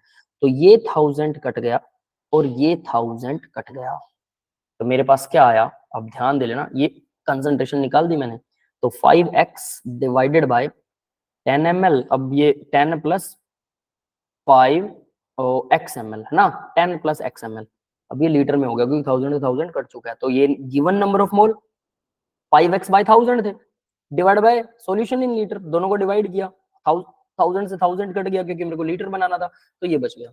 ये आपके पास क्या आ गया, ये आपके पास आ गया साल्ट के कंसंट्रेशन मोल पर litre, same as it is इसके डिवाइड में, अब इसके डिवाइड में ये वाला एसिड की कंसंट्रेशन, अब एसिड की कंसंट्रेशन आप कहेंगे सर वो तो दे रखी थी, एसिड था 10, अब देखो 10 ml में इतना मोल एसिड था और उसकी कंसंट्रेशन भी हमें पता था कि वो 2 मोल लीटर में 2 मोल बनेगा वो है ना, लेकिन यहाँ कंसंट्रेशन बदल गई कितना, अब देखो साल्ट के मोल और एसिड के मोल पता है 0.02 मोल एसिड के थे है ना, ये रहे हमने निकाले थे 10 ml में, divided by total solution in litre, mole पर लीटर होता है, तो टोटल सॉल्यूशन कितना है 10 ml है ना, 10 ml प्लस में x ml, ये टोटल सॉल्यूशन ml में बना, नीचे आएगा 1000 जो कि क्या हो जाएगा, नीचे 1000 ऊपर चला जाएगा, यानी कि ये इसके मल्टीप्लाई यहाँ आ जाएगा 1000, याद रख लेना। क्लियर है ना, इसके नीचे आएगा लीटर बनाने के लिए, ये लीटर वाला ऊपर चला गया, दैट्स इट। तो अब ये आ गया आपके पास टोटल कैलकुलेशन, टोटल वैल्यू, कुछ भी नहीं करना था, बस इसकी कंसंट्रेशन ही देखनी थी। तो यहाँ आप देखो 7.4, थोड़ा सा सोल्व करूंगा उसके बाद आप लोग सोल्व करना। नेगेटिव लोग, यहाँ देखिए नेगेटिव लोग 4 पॉइंट, सीधा मल्टीप्लाई कर दें 4.0, और ये मल्टीप्लाई में है तो ये प्लस में आ जाएगा, प्लस नेगेटिव लोग था ऑलरेडी, नेगेटिव को बाहर रखते हैं, चलो उसको पंगा नहीं लेते। तो 4 प्लस लोग 10 की पावर -7, -7 इधर आ जाएगा, तो वो बाद में आप सॉल्व कर लेना, आपको साफ साफ सॉल्यूशन मिलेगा। प्लस अब देखो जरा प्लस क्या है, लोग 5x divided by 10 plus x, ठीक है, और इसके डिवाइड में है 0.02 है, तो 0.02 है, 2 0 है, यहाँ 2 0 कट जाएंगे तो आ जाएगा 20 के डिवाइड में आएगा 10 प्लस x। यस, अब जरा देखिए, ये इसके डिवाइड में, इसके डिवाइड में, ऊपर जाएगा मल्टीप्लाई में, तो यहां से अब आपको ओवरऑल x की वैल्यू निकालनी है, दैट्स इट, सिर्फ इतना ही है। अब x की वैल्यू आप खुद निकालिएगा, x की वैल्यू कितनी आती है अब वो मैं आपको बता देता हूँ कि x की वैल्यू कितनी आएगी। मतलब हमने x क्या माना था भाई कि x ml हमने मिला दिया था, तो 40 ml की वैल्यू आपके सामने आएगी, कैलकुलेट कीजिएगा 40 ml। Method is this one, salt की कंसंट्रेशन बदल गई क्योंकि कुछ ml मिला दिया था, एसिड की कंसंट्रेशन बदल गई, साल्ट की तो हमने खैर XML डाल दी थी, XML हमने वॉल्यूम डाला था, जिसकी वजह से साल्ट की कंसंट्रेशन कितनी है वो हम निकाल लेंगे। एसिड XML इस बढ़ गया टोटल 10 ml में, तो टोटल वॉल्यूम बदल गया, तो मोल पर लीटर भी बदल जाएगा। तो इस वजह से दोनों की सिर्फ कंसंट्रेशंस भरनी थी, ध्यान से कैसे निकली है ये आपके सामने है, ठीक है, और इसकी वैल्यू अब आप सोल्व कीजिएगा, ठीक है, क्लियर है भाई। अब आगे बढ़ते हैं बेटा, थोड़ा सा टिपिकल क्वेश्चन होता है बट आसान है। नेक्स्ट देखो, सीधी रिएक्शन है, मैलिक एनहाइड्राइड है, कैन बी प्रिपेयर्ड बाय, कैसे बनाया जा सकता है, तो मैलिक एनहाइड्राइड भाई इससे बनता है, ठीक है, क्या है ये, what is that, heating with cis but 2 ene dioic acid, ene but 2, 4 carbon की चेन है, ब्यूट है, 2 पर इन है, 1 2 3 4, सेकंड कार्बन पर इन लगा है, ब्यूट 2, सेकंड पर डबल बॉन्ड है, इन है ना, इन ओइक एसिड, 2 ओइक एसिड है, कार्बोक्सिलिक एसिड है 2, है ना, और सिस मतलब ये दोनों हाइड्रोजन एक साइड में है, ये वाले हाइड्रोजन और कार्बोक्सिलिक एसिड एक साइड में, तो सिस आएगा। तो सिस वाले को से आप हीट करते हो, सीधा मैलिक एनहाइड्राइड बनता है, रिएक्शन है, सीधी याद होनी चाहिए, that's it, nothing special, B is the right option. Clear है, आगे बढ़ते हैं बेटा। Question number 50, the correct decreasing order of stability of following carbocation, carbocation की स्टेबिलिटी का डिक्रीजिंग ऑर्डर पूछा है। कार्बोकेटाइन देखो भाई, इस ऑक्सीजन के पास लोन पेयर है, ये लोन पेयर डोनेट कर सकता है, जिसकी वजह से कार्बोकेटाइन स्टेबल हो जाएगा, बिल्कुल हो जाएगा। फिर उसके बाद नेक्स्ट, इस कार्बन के पास में क्या है, इस कार्बन के पास CH3 अल्फा हाइड्रोजन है, कितने, 6 अल्फा हाइड्रोजन है, तो ये अल्फा हाइड्रोजन से क्या, हाइपर कंजुगेटिंग स्ट्रक्चर, जीओसी में आपने पढ़ा होगा, हाइपर कंजुगेशन बनाएंगे तो 6 अल्फा हाइड्रोजन से हाइपर कंजुगेशन बनेगा, बिल्कुल ठीक है। इसके पास क्या है स्टेबिलिटी के लिए, 3 अल्फा हाइड्रोजन है, बिल्कुल है, इससे तो कम, मतलब ये ज्यादा स्टेबल है। दूसरा, इसके पास ये C डबल बॉन्ड O है, जो कि इलेक्ट्रॉन विड्रॉइंग है, ये तो खींच रहा है इलेक्ट्रॉन, डोनेट नहीं कर रहा, तो ये सबसे ज्यादा अनस्टेबल तो ये वाला होगा, थर्ड वाला सबसे ज्यादा अनस्टेबल है। थर्ड अनस्टेबल देखो कहां पर है, यहाँ पर स्टेबिलिटी और यहाँ पर A और D में थर्ड सबसे ज्यादा अनस्टेबल है, क्वेश्चन नंबर 50 है ना। अब दूसरा देखो, जो दूसरे वाला वो सबसे ज्यादा स्टेबल होगा, दूसरे वाला सबसे ज्यादा stable D, right option is D, बात ही खत्म, पहले वाला के बीच में है ना। दूसरे वाला ऑक्सीजन से लोन पे तेरा सबसे ज्यादा स्टेबल, हाइपर कंजुगेशन वाला सेकंड नंबर पर होगा, और तीसरा तो C डबल बॉन्ड की वजह से अनस्टेबिलिटी को लीड कर रहा है, इसलिए तीसरा सबसे कम स्टेबल होगा, D is the right option. आगे बढ़ते हैं बेटा, highest oxygen state by lanthanoid and actinoid, ये याद करने वाला क्वेश्चन है। लैंथेनॉइड के अंदर +4 सीरियम दिखाता है, highest oxygen state, electron donate कर सकता है, छोड़ सकता है, 4 पॉजिटिव चार्ज दिखाता है, ऑक्सीजन स्टेट शायद इससे भी ज्यादा हो सकती है, ऐसा कह सकते हैं। नेपच्यूनियम जो है वो +7 दिखाता है, दोनों का टोटल x और y का टोटल पूछा है, दोनों का टोटल 11 बनेगा, कुछ भी नहीं है, learning based memory based question था।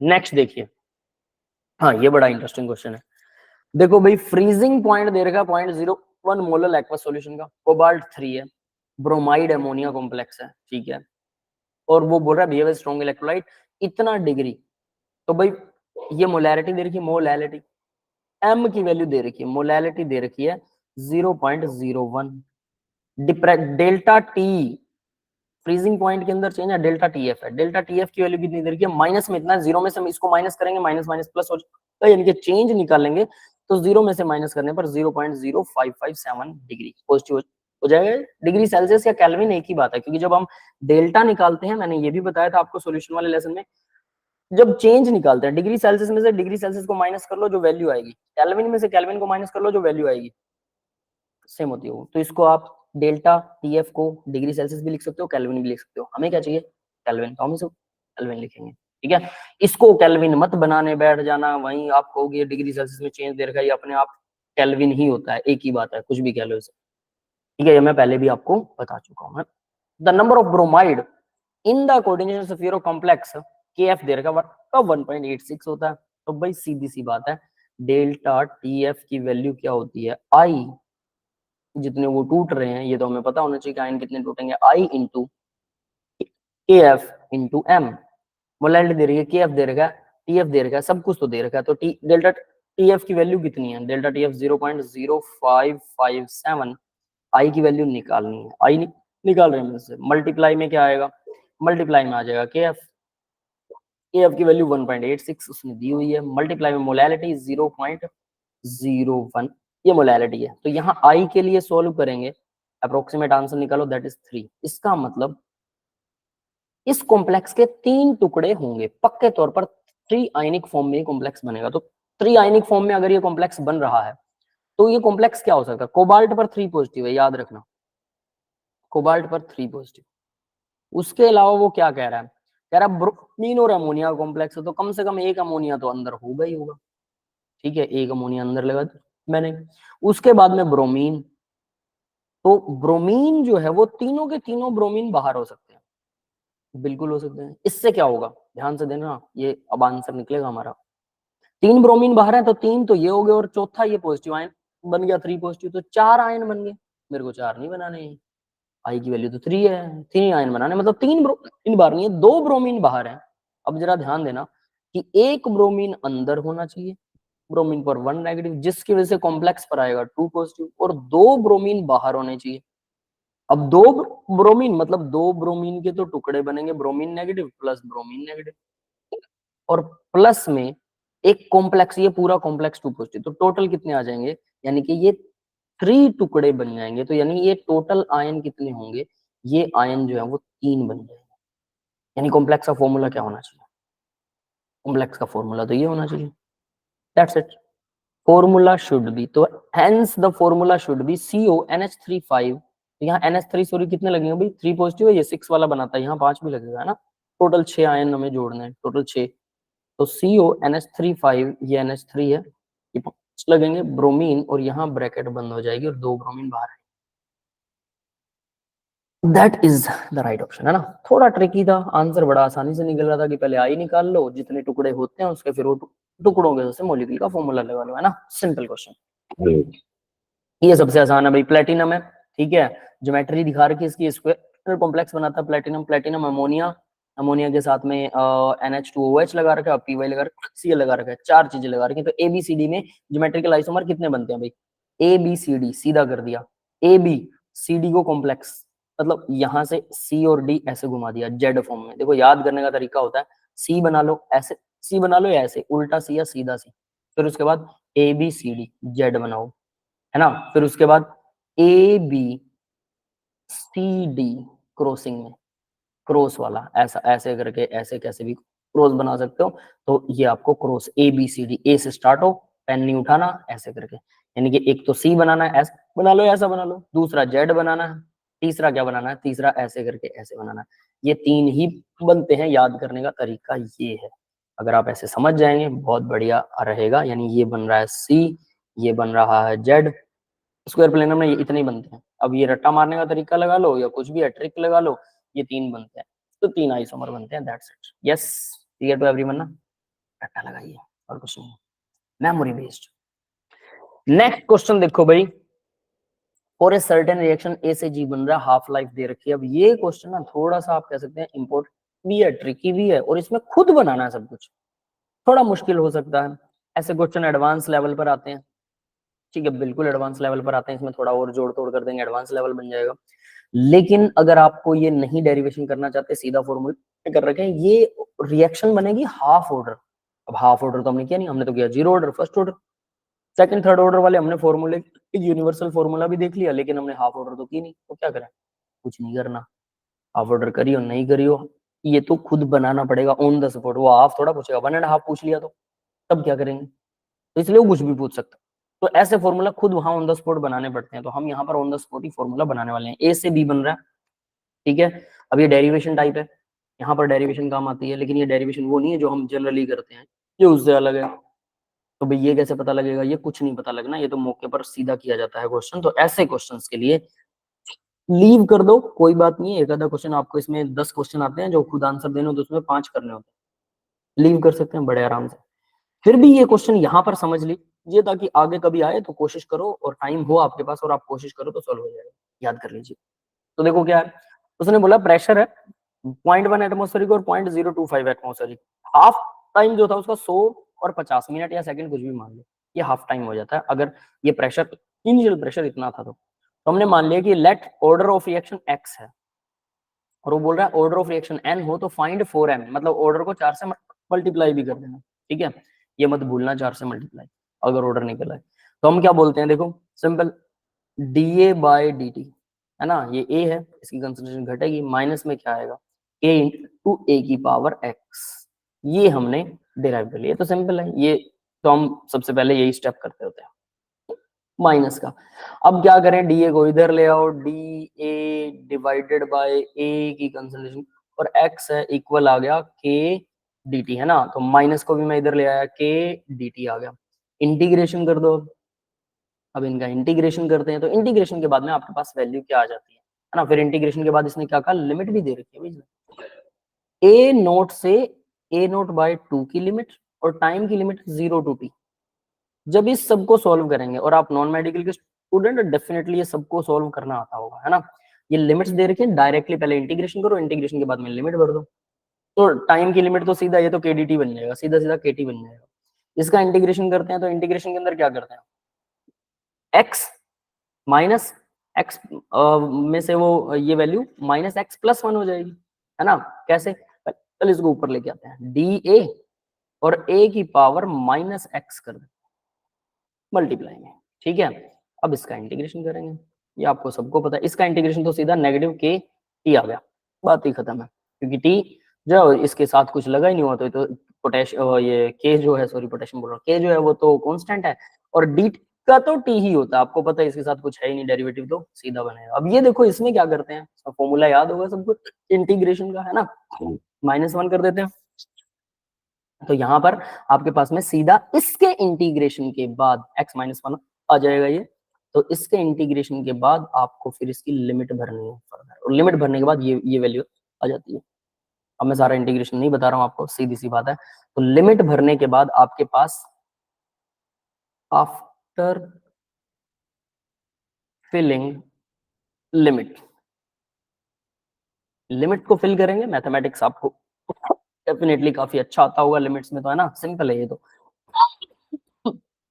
तो आंसर क्या आएगा, अब जरा इसको देख लो, ठीक है। तो आपके पास ये आ जाएगा ए नोट बाय 2, ये लिमिट भरी थी हमने, और ए नोट माइनस एक्स प्लस 1, यहाँ पर भी माइनस एक्स प्लस 1 इसके माइनस में हो गया, डिवाइड में आ गया 1 माइनस एक्स, और इक्वल आ गया नेगेटिव के टी।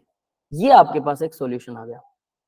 अब इस सॉल्यूशन में क्या करेंगे, हम इसको थोड़ा और सॉल्व कर लो, यहीं पर ऐसे ही रहने दो, पुट टी, टी की वैल्यू 100 भरेंगे और ए नोट की वैल्यू 0.1, क्यों, यहाँ इसने दे रखी है टी की वैल्यू 100 और ए नोट की वैल्यू 0.1, ये भरेंगे और एक इक्वेशन बना लेंगे, हमने फुल किया और इक्वेशन नंबर 1 बन गई।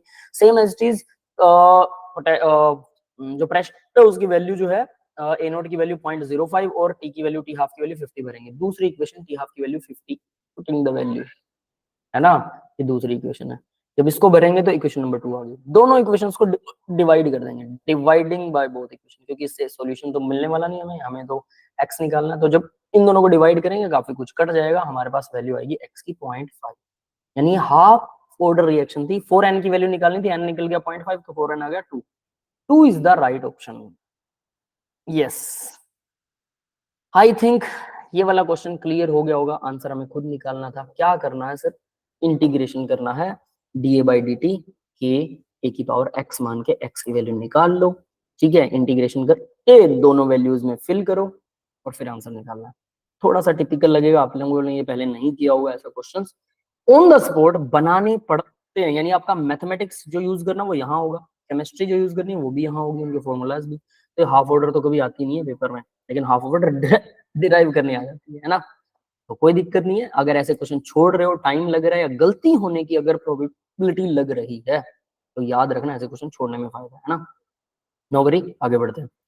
नेक्स्ट देखो भाई, among the following the number of compounds having the atom. अब ये देखो प्लेन आर, अभी इसने ये पूछा है कि भाई number compound having all atoms in single plane, single plane में कितने एटम्स हैं, कौन कौन से स्ट्रक्चर है। तो देखो भाई ये स्क्वायर प्लेनर होता है XCF4 का, कैसे, जेनन के बाद मैं सबके स्ट्रक्चर बना देता हूँ, आपको खुद समझ में आ जाएगा। जेनन के पास में 4 लोन पेयर होते हैं, 2 लोन पेयर यूज हो गए, 2 लोन पेयर अभी भी बचे हुए हैं, तो ये स्ट्रक्चर बनता है लीनियर, लीनियर बनता है 2 फ्लोरीन, ठीक है, सॉरी 4 फ्लोरीन यूज हो जाएंगी, 4 फ्लोरीन यहाँ पर यूज हो रही, ठीक है, 2 लोन पेयर यूज हो गए और 4 फ्लोरीन जुड़ गई और 2 लोन पेयर अभी बचे हैं, तो ये स्क्वायर प्लेनर स्ट्रक्चर बनता है, दिस इज स्क्वायर प्लेनर, आपके यहाँ लिखा भी हुआ। नेक्स्ट देखो SF4, तो सल्फर जो है वो 4 लगे हुए हैं, तो SF4 सीसा टाइप में स्ट्रक्चर बनता है, तो 4 फ्लोरीन इसमें ऐसे जुड़ते हैं, सल्फर के भी 2 लोन पेयर यूज होंगे, 3 लोन पेयर टोटल होते हैं सल्फर के पास में, है ना। तो भाई यहाँ सॉरी, सल्फर के पास 2 वैलेंसी और 2 लोन पेयर होते हैं, तो 2 वैलेंसी तो फ्लोरीन से डायरेक्ट यूज हो गई और 1 लोन पेयर यूज हुआ जिससे 2 फ्लोरीन बन गए, ठीक है, तो 1 लोन पेयर ऐसा कैसा रहेगा, ये सीसा स्ट्रक्चर बनेगा, सीसा स्ट्रक्चर। तो सीसा स्ट्रक्चर के अंदर क्या इसके अंदर सारे के सारे एक प्लेन में होते हैं क्या, ये प्लेनर स्ट्रक्चर है। आगे बढ़ते हैं, तो इसके बारे में बाद में बात करना है ना, प्लेन का आपको पता लग जाए। Al2Cl6 tetrahedral eight aluminium. अब Al2Cl6 क्या क्या होगा, अभी 2 एल्यूमिनियम है, 2 एल्यूमिनियम्स को जोड़ दीजिए और इसके साथ 3 क्लोरीन लगाने हैं, याद है डाइमर वाला स्ट्रक्चर, जो हम डाइमर वाला स्ट्रक्चर बनाते हैं जिसको क्या बोलते हैं, बनाना बॉन्ड बनता है जिसमें, ये रहा, तो यानी इसके बीच यहां से ये वाला बॉन्ड, मैं इसको दूसरे पेन से शो करता हूँ, एक तो ये वाला ऐसे क्लोरीन यहाँ पर भी शो होगा और ये वाला ऐसे क्लोरीन यहाँ पर भी शो होगा, ये बनाना, इस तरह से इनके बीच में ये वाला बनाना बॉन्ड बनेगा, इधर भी बनाना बॉन्ड बनेगा, है ना, ये 2 बनाना बॉन्ड बन रहे हैं, दैट इज दिस वन, है ना। फर्दर अभी टेट्राहेड्रल टाइप में ही बनेगा, कोई दिक्कत नहीं है। SnCl4, SnCl4 टिन जो है कार्बन के ही नीचे आता है, तो टिन का स्ट्रक्चर, टिन के साथ 4 क्लोरीन लगा रहे हो तो कार्बन क्या करता है, टेट्राहेड्रल स्ट्रक्चर बनाता है, ये भी टेट्राहेड्रल ही बनाएगा, टिन वाला टेट्राहेड्रल, ठीक है। I2Cl6 प्लेनर डाइमर होता है, I2Cl6 का मतलब अब यहां से भी I जो है वो भी 3 जोड़ रहे हैं, सेम ऐसा ही स्ट्रक्चर बनेगा, 2 आयोडीन है, आयोडीन नहीं सॉरी ये ऐसा नहीं बनेगा, आयोडीन का स्ट्रक्चर रुको, ICl3, आयोडीन क्या करेगी, एक लोन पेयर यूज करेगी, आयोडीन एक क्लोरीन जोड़ेगी, ये रहा एक क्लोरीन जोड़ लिया, और एक लोन पेयर यूज करने वाली है वो, जिसमें ये क्या करेगी, 2 लोन पेयर इसके ऐसे कैसे रहने वाले हैं, 2 लोन पेयर, तो इज दिस, आई थिंक इसका स्ट्रक्चर रुकिए यहाँ पर बनाते हैं, I2 आयोडीन, इसके साथ 3 क्लोरीन जोड़ने, एक आयोडीन के साथ दूसरी आयोडीन के साथ भी 3 क्लोरीन जोड़ते हैं, तो इसके पास में मान लो 2 क्लोरीन यहाँ पर हमने जोड़ दी, फिर इसके बाद 1 क्लोरीन यहाँ जोड़ी, तो इसके पास कितने होते हैं, 3 लोन पेयर होते हैं, 2 लोन पेयर बच गए, सेम एज इट इज यहाँ पर भी 2 लोन पेयर हम सेव करेंगे और 3 क्लोरीन यहाँ पर जोड़ देते हैं, 3 क्लोरीन जोड़ दी, ठीक है, तो 6 क्लोरीन हो गई। अब I2 क्या आयोडीन आयोडीन के बीच में बॉन्ड हो सकता है क्या, अब यहाँ पर एक क्वेश्चन मार्क उठता है कि आयोडीन आयोडीन के बीच में कैसे बॉन्ड होगा, तो ये ना कुछ ऐसा होता है, अब ये ध्यान रखना, ठीक है, यहाँ पर एक क्लोरीन आ जाएगा और इसके यहाँ पर एक क्लोरीन आएगा और इनके लोन पेयर्स जो हैं वो यहाँ पर ऐसे करके, जैसे वो वैकेंट डी ऑर्बिटल होता है इसके पास में भी, तो इसका वैकेंट डी ऑर्बिटल डी होगा इसमें या एफ डी होगा, हाँ, इसका डी और इसका डी, ये भी ऐसे करेंगे और ये लीनियर डाइमर, ये लीनियर डाइमर, ठीक है, तो ये प्लेनर लीनियर डाइमर बन, ये बिल्कुल स्ट्रेट लाइन में, दैट इज इट, तो ये भी वैसा हो गया। अब उसके बाद PHCl प्लेनर मॉलिक्यूल है, ये तो पता ही है। फिनाइल के साथ क्लोरीन जोड़ रखा है, ये सिंपल मॉलिक्यूल होगा तो हम इसको नहीं बनाने वाले हैं। ट्राइगोनल प्लेनर एट कार्बन, तो ये देखो C2 साइनाइड 4 लगा रखे हैं, C2 साइनाइड 4। अब इसका स्ट्रक्चर 2 कार्बन है और साइनाइड लगा रखे हैं 4, तो साइनाइड 4 कैसे लगेंगे, कार्बन कार्बन, तो तुम सिंगल बॉन्ड लगाओ, यहाँ पर साइनाइड, यहाँ पर साइनाइड, यहाँ पर साइनाइड, यहाँ पर साइनाइड, 4 साइनाइड लग गए। अब भी कार्बन कार्बन का एक बॉन्ड रह गया। तो ये तो देखो डबल बॉन्ड जब भी बनता है क्या क्या बनता है, इसका तो लीनियर ही बनता है, तो ये तो लीनियर बन गया। Trigonal planar at carbon, carbon के ऊपर ट्रायंगुलर प्लेनर बनेगा, कैसे, ये देखिए ये ट्रायंगुलर प्लेनर ऐसे बनेगा, इस तरह से ये ट्रायंगल बनेगा और प्लेन बनेगा। सेम एज इट इज दूसरा स्ट्रक्चर भी ऐसा ही होगा, ये इसके अगेंस्ट जैसे ट्रायंगल बनेगा और प्लेन बनेगा, ट्रायंगुलर प्लेनर, ये भी प्लेनर है। ICl3 टी शेप होता है। अब ICl3 का स्ट्रक्चर बनाते हैं, आयोडीन, 3 क्लोरीन जोड़ने, एक क्लोरीन तो नॉर्मल जुड़ जाता है और बाकी के 2 क्लोरीन के 2 लोन पेयर और साथ में बचेंगे, ठीक है। तो ये क्या बनेगा, 2 लोन पेयर प्लस 3 क्लोरीन, ये सिंपल वाला जो हमने पहले बनाया बस वैसा वैसा ही बन जाएगा।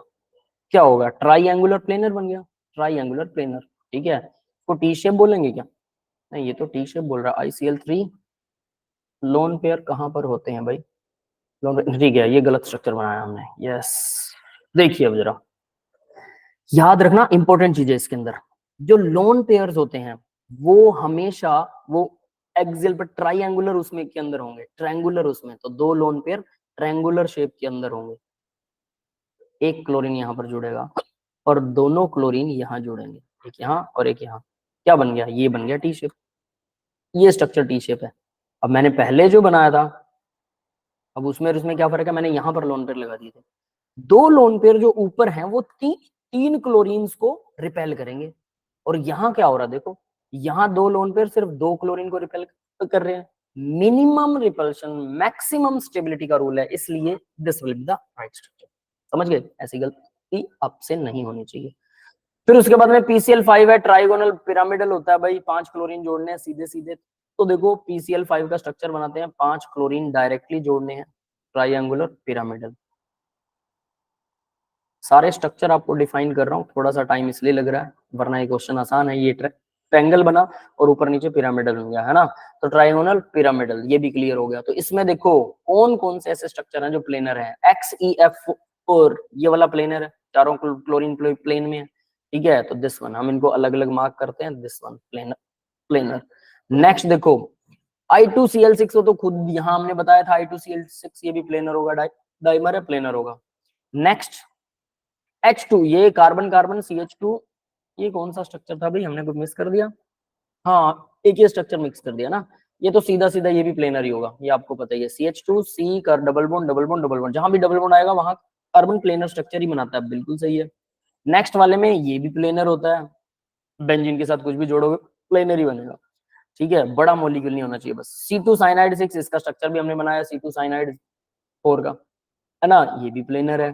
फर्दर ICl3 भी प्लेनर है, ICl3 टी शेप है, प्लेनर है, तो ये भी प्लेनर हो गया। कौन सा प्लेनर नहीं है, देखो अब यहाँ बात आती है कौन सा प्लेनर नहीं है, कौन कौन से मॉलिक्यूल रह गए, ये टेट्राहेड्रल है पता है, ये भी 3D में होता है, एक क्लोरीन अब होता है, एक क्लोरीन बिलो होता है, आपने स्ट्रक्चर देखा होगा, है ना, तो ये नहीं है, ये नहीं है, फिर ये नहीं है, ये तो पेंटागनल बाइपिरामिडल है। SF6 ये भी नहीं है, समझ गए, तो ये इस तरह से हमारे ये 4 स्ट्रक्चर नहीं है, और बाकी के सारे स्ट्रक्चर कहाँ है, प्लेनर में आते हैं, ठीक है, दैट्स इट। अब आप काउंट कर सकते हैं कितने स्ट्रक्चर हैं और कितने नहीं है, दैट इज द क्वेश्चन। थोड़ा सा लेंथी क्वेश्चन था वैसे, लेकिन थोड़ा समझने लायक था। चल आगे बढ़ते हैं जरा।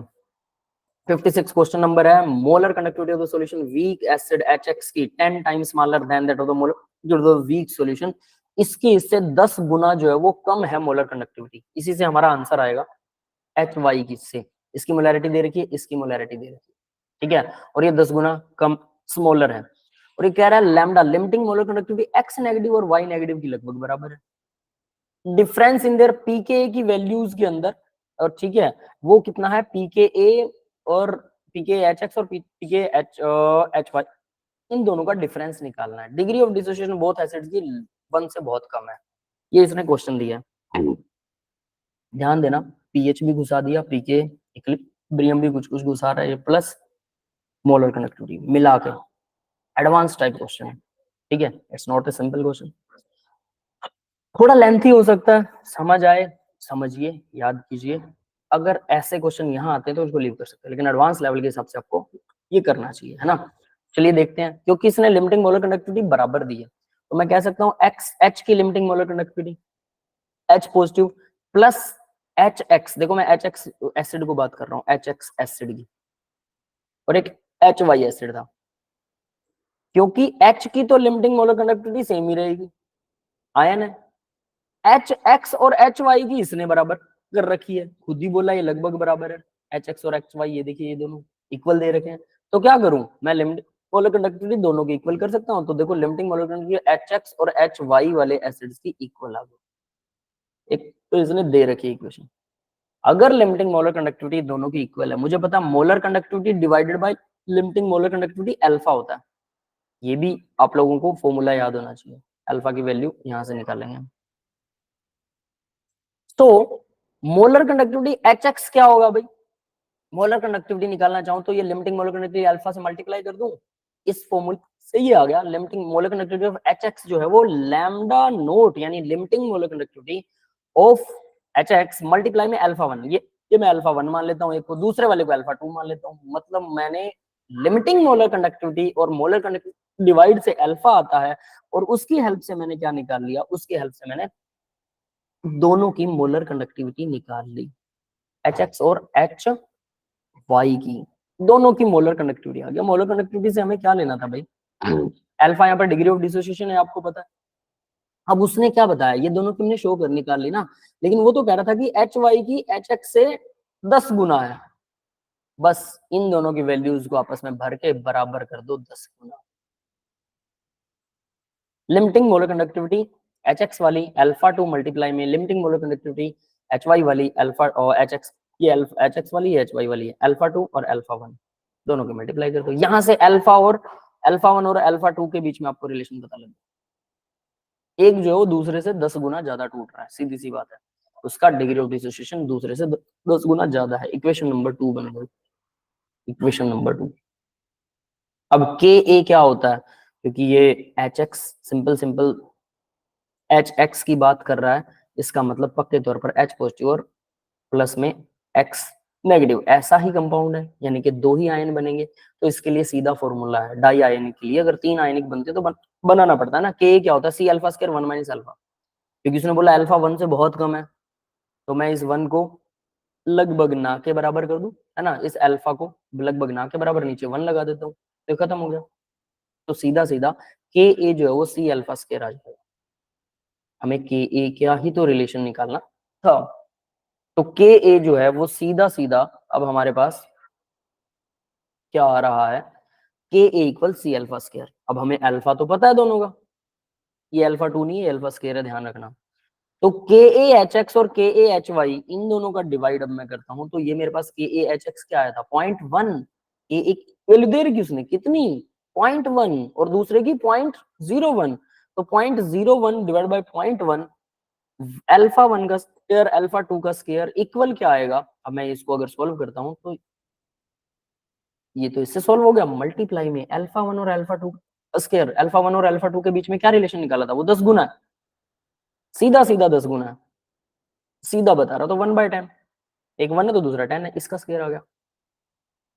यानी अगर आप यहां पर श्योर हैं, अब देखो मैं इस क्वेश्चन को थोड़ा शॉर्ट करता हूँ, इसने बोला है 10 गुना स्मॉलर है मोलर कंडक्टिविटी, 10 गुना स्मॉलर है, क्योंकि आयंस पर डिपेंड करती है, तो यहाँ से सीधा गेस लगा सकते हैं कि इनके अल्फा में 10 गुना का डिफरेंस होगा, एक का अल्फा अगर अल्फा है तो दूसरे का 10 अल्फा होगा, और यहाँ से डायरेक्ट गेस लगा के डायरेक्ट आप क्वेश्चन सोल्व कर सकते हैं, बट ये तुक्का होगा थोड़ा सा, क्योंकि प्रोसेस भी आपको आनी चाहिए। तो ये आ गया भाई, तो इसका मतलब के A by K A H X by H Y जो है वो 1/1000 आ गया सीधा सीधा। अब इसका log कर दो, log के ए, ये ऊपर है दूसरे वाला नीचे है, ये माइनस में हो जाएगा log, इक्वल क्या आएगा -3, क्योंकि log करेंगे तो log 1000 -3 के 10 पावर -3 आ जाएगी, ऊपर लेके जाए -3 आ गया, इसका log हो जाएगा, इसके log की वैल्यू 10 पावर -3। अब क्या करें, पीके क्या होता है, नेगेटिव लोग होता है, तो पूरी इक्वेशन को नेगेटिव से मल्टीप्लाई कर देंगे तो ये चीज वैल्यू सेम रहेगी, आपके पास -3 जो वो 3 आ जाएगा, यानी कि इन दोनों का डिफरेंस आ गया 3, answer will be 3। That's it. समझ में आया होगा। लास्ट वाला पार्ट यहां से डायरेक्ट उठा सकते हैं आप क्वेश्चन को, यहां से डायरेक्ट उठा सकते हैं अगर ऊपर वाला पार्ट नहीं समझना तो। और ये आपके सॉल्यूशंस में दे रखा, मैंने वहीं से सॉल्यूशन उठाया कि जैसा सॉल्यूशन हो वैसा ही आपको समझाया जा सकता है। वरना अगर कई बार टीचर डिफरेंट मेथड से यूज करता, मैं डायरेक्ट नीचे वाला पार्ट समझा देता कि इसके अंदर मुझे पता है कि भाई ये 10 गुना है तो अल्फा की वैल्यू 10 गुना होगी, और डायरेक्ट आपको मैं सीधा करके दिखा सकता था, है ना। तो फॉर्मूला याद हो, चलिए बाकी कुछ भी नहीं है। चलिए आगे बढ़ते हैं। इन एल्केलाइन मीडियम, अब ये भी रिएक्शन बेस्ड है भाई। एल्केलाइन मीडियम में वो बोल रहा है बेसिक मीडियम में ClO2 जो है वो ऑक्सीडाइज होता है H2O2, और O2 के अंदर reduce itself chlorine negative, and then the mole of H2O2 will be oxidize 2 mole of 2 mole of ClO2 से कितने मोल H2O2 रिड्यूस होगा, ये पूछा। रिएक्शन लिखो। बेसिक मीडियम के अंदर है, एल्केलाइन कहा था उसने, क्या बनता है, क्लोरीन बनता है ये कहा था, O2 बनता है ये कहा था, प्लस वाटर बनेगा। रिएक्शन लिखो, बैलेंस करो। आती है तो बहुत अच्छी बात, नहीं आती है तो सीधा रिएक्शन याद हो तो सबसे है, याद नहीं है तो बना के बैलेंस कर लो। पानी तो लास्ट में हमें ऐड करना ही पड़ता है, बेसिक मीडियम उसने दे रखा है। रिएक्शन को बैलेंस करो, 2 मोल से 5, 2 मोल के लिए 5 मोल H2O2 चाहिए, बस आंसर विल बी 5। यही पूछा था उसने, H2O2 how much mole that H2O2 will be oxidized by 2 mole of ClO2। तो बैलेंस करनी रिएक्शन, नथिंग स्पेशल। नेक्स्ट देखो भी बहुत आसान क्वेश्चन है, n माइनस यहाँ l है बस। तो देखो रेडियल नोड होते हैं n माइनस l माइनस 1, ठीक है। तो यहाँ पर हमारे पास वो कह रहा है 4f में number of radial node and angular node और x एंड y। तो रेडियल नोड निकालें, n minus l minus 1, n की वैल्यू 4f के लिए क्या है, n तो 4 हो गया, l 3 हो गया, f के लिए l 3 होता है, कैसे, s p d f। देखो जरा, s के लिए 0, p के लिए 1, d के लिए 2, f के लिए 3। ये क्या वैल्यू है, ये l की वैल्यू है, l की वैल्यू, ठीक है। n की वैल्यू क्या होती है, जो 4 लिखा हुआ है 4f, ये n होता है, ये n है, बस n पता लग गया। और l f f है तो f के लिए l कितना होगा 3, ये l की वैल्यू होगा, l की value. n minus l minus 1 होता है रेडियल नोड, सीधा सीधा रेडियल नोड आ गए 0, और एंगुलर नोड क्या होते हैं, l बराबर होते हैं, तो l की वैल्यू 3 है तो एंगुलर नोड आ गए 3, टोटल कर दिया 3, that is 3 the right answer, that's it, है ना। नेक्स्ट क्वेश्चन देखो। अब इस क्वेश्चन, ये क्वेश्चन बड़ा इंटरेस्टिंग, बड़ा मजेदार और बड़ा आसान है, तो सीधा समझ में आएगा। देखो ए बी इक्वल 3c लिख रखा है, C D 2e, be 4f, ये सीधा जोड़नी है, ध्यान दोगे अगर आप, इसके अंदर हम सीधा रिएक्शंस को जोड़ेंगे, है ना। देखो ए बी 2f 2b, है ना, एरो लगा के यहाँ पर आ गया 3c।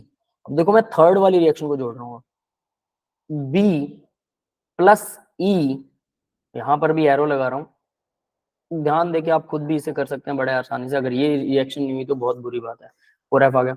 अब मैं क्या कर रहा हूँ, सेकंड वाली रिएक्शन को रिवर्स कर रहा हूँ, यहाँ मैं लिख रहा हूँ 2e, रिवर्स कर दिया मैंने, याद रखना, घुमा के c प्लस डी, ठीक है। तो इसका k इसने दे रखा है, कितना होता है, k1 दिया हुआ है, वो कितना है 36 मल्टीप्लाई में 10^2। दूसरी रिएक्शन का क्या दे रखा है इसने, k2 दे रखा है, कितना दिया है, बट नहीं नहीं ये नहीं, तीसरे वाली रिएक्शन है ना। तो ये थर्ड वाली रिएक्शन का K2 यानी K3 की बात कर रहा है, K3, ये K3 वाली है, तीसरी लिखी थी ना मैंने पहले, 16 मल्टीप्लाई में 10^4। और तीसरी रिएक्शन देखो क्या करना है, K2 दे रखा है उसने, K2 नहीं 1/K2 हो जाएगा, क्यों, क्योंकि हमने रिएक्शन रिवर्स कर दी तो वो डिवाइड हो जाता है, तो ये 1/25 मल्टीप्लाई में 10^3, ये हो जाएगा इसका K2, क्योंकि मैंने इसको उल्टा कर दिया तो यहाँ पर रिएक्शन डिवाइड चली जाती है। सबको टोटल जोड़ दो, a प्लस बी प्लस ये देखो b और 2b, तो यानी टोटल 3b आ गया, मैं लिख रहा हूँ 3b प्लस, तो ये आ गया 3e, और वही इक्विलिब्रियम रहेगा। c कितने हो गए 4c प्लस d एक ही रहेगा, प्लस f 4f आ जाएंगे, बस ये वाला आपका आंसर होगा। यही तो इक्वेशन, इसी का तो पूछा था उसने, देखो है ना, इसका आ गया। तो क्या करूं, तीनों इक्वेशनों को जोड़ रहा हूं तो ये के क्या होते हैं, मल्टीप्लाई चले जाते हैं। तो देखो K1 K3 K2 इन सबको आपस में 1/K2 सबको आपस में मल्टीप्लाई कर दो, कुछ भी नहीं है, यहाँ इसने यही किया। ऊपर वाला K1 K3 को मल्टीप्लाई किया, नीचे वाला डिवाइड हो गया क्योंकि वो 1/, था, आंसर आ गया आपके पास। अब उसने आंसर कहा था कि x × 10³ की फॉर्म में लिखना है, तो x की वैल्यू निकालनी है। मेरे पास आंसर ये है, इसको x × 10³ की पावर में लिखना, तो ये आंसर आएगा। That's it. यस, आसान था, सीधा वो जोड़ना था और कुछ नहीं करना। हमें पता है जब रिएक्शनें जुड़ती हैं तो के मल्टीप्लाई होते हैं, रिएक्शन पलटती है तो के 1/, में आ जाते हैं। रिएक्शन को 2 से मल्टीप्लाई करोगे तो पावर बन जाएगा, 3 से मल्टीप्लाई करोगे तो 3 पावर बन जाएगा। बस ये याद रखना, सिंपल इक्विलिब्रियम वाला नॉर्मल वो है। नेक्स्ट क्वेश्चन देखो, ये भी जोड़ घटा का, भाई last question of the session, इसके बाद में सेशन को खत्म करने वाले हैं। तो ये भी जोड़ घटा का ही है। तो देखो इसमें क्या हो रहा है, calculate the heat of atomization of furan kilojoule पर मोल यूजिंग द डाटा। तो ये इसने हीट ऑफ फॉर्मेशन दे रखी है भाई 62 किलोजूल पर मोल, ठीक है। कार्बन की एटोमाइजेशन की हीट 717 है, हाइड्रोजन की है 218, ऑक्सीजन की है 249 ईच आइसोलेटेड फॉर एटम। तो सबसे पहले तो इक्वेशन लिखते हैं 4C2 हाइड्रोजन प्लस ऑक्सीजन, ये बनेगा, ठीक है। एटम से हम बना रहे हैं, देखो वैसे तो आप कहेंगे सर फ्यूरान ऐसे कैसे बन जाएगा, ये सीधे थोड़ा है, एटम से बना रहे हैं हम, तो एक एक एटम की एनर्जी निकाल रहे हैं, तो एटमाइजेशन रिएक्शन ऑफ फॉर्मेशन क्या होता है, एंथैल्पी ऑफ फॉर्मेशन 62 दे रखी है उसमें, ठीक है। ये एंथैल्पी ऑफ फॉर्मेशन 62 है। कैसे हुई ये फॉर्मेशन की एंथैल्पी, रिएक्टेंट की एंथैल्पी एटमाइजेशन की और प्रोडक्ट की एंथैल्पी एटमाइजेशन की, इन दोनों को घटा देते तो आपके पास फॉर्मेशन की एंथैल्पी आ जाएगी। तो हम क्या करें, 62 को इन दोनों को इक्वल कर दिया, ये माइनस वाला जो प्रोडक्ट था ये इधर चला गया, तो 62 इसके अंदर जुड़ जाएगा। तो एंथैल्पी ऑफ एटमाइजेशन इसकी रिएक्टेंट की है ना, और प्लस में 62, अगर मैं 62 माइनस वाला इसको इधर ले आता हूँ, रिएक्टेंट की एंथैल्पी में ये जुड़ जाएगा और ये उधर, ये तो प्लस का हो जाएगा, तो दोनों ये दोनों प्लस के हो गए, वो प्रोडक्ट वाला भी जो माइनस था वो उधर चला गया तो प्लस हो गया, सिंपल। अब क्या करें भाई, एटोमाइजेशन की एंथैल्पी प्रोडक्ट्स की तो उसने दे रखी है ना, कार्बन की कितनी है जरा देखो, एटोमाइजेशन रिएक्टेंट्स की, सॉरी रिएक्टेंट की दे रखी है, कार्बन की कितनी है 717, 4 कार्बन है हमारे, क्यों लिखी थी रिएक्शन, यहाँ से समझ में आएगा, 4 कार्बन है, 4 से मल्टीप्लाई कर दिया। हाइड्रोजन कितने हैं, 4 हैं, 4 से हाइड्रोजन को मल्टीप्लाई हो गया। फिर उसके बाद ऑक्सीजन कितना है, ऑक्सीजन तो एक ही है रिएक्शन में, तो कितना 218 रहेगा। फिर उसके बाद में प्लस 249, ये नहीं सॉरी ऑक्सीजन, हाँ ठीक है ये एक ही है तो 249 रहेगा, दैट्स इट। ये रहा प्लस में 62, वो तो हमारा यहाँ पर देखो रिएक्टेंट्स की एटोमाइजेशन प्लस 62 था, प्लस 62 आ गया, ये आ गया प्रोडक्ट की एटोमाइजेशन, तो टोटल करेंगे प्रोडक्ट की एटोमाइजेशन रिएक्शन आ गई। जोड़ घटा का खेल है यार, कुछ भी नहीं है, ठीक है, थोड़ा सा ध्यान से कीजिए, आंसर सामने होगा। तो ये था आपका last question of the class. Thank you guys, thank you very much. फिर भी कोई चीज समझ में नहीं आती तो you can contact me, you know my number. और भाई इसको करना है, कोई भी क्वेश्चन नहीं छोड़ना, याद रखना ये सारे क्वेश्चन करेंगे, कुछ कुछ मुश्किल क्वेश्चन भी आपको आने लगेंगे, टेस्ट का कोई भी क्वेश्चन नहीं छोड़ना। That's it, okay guys, bye bye, thank you.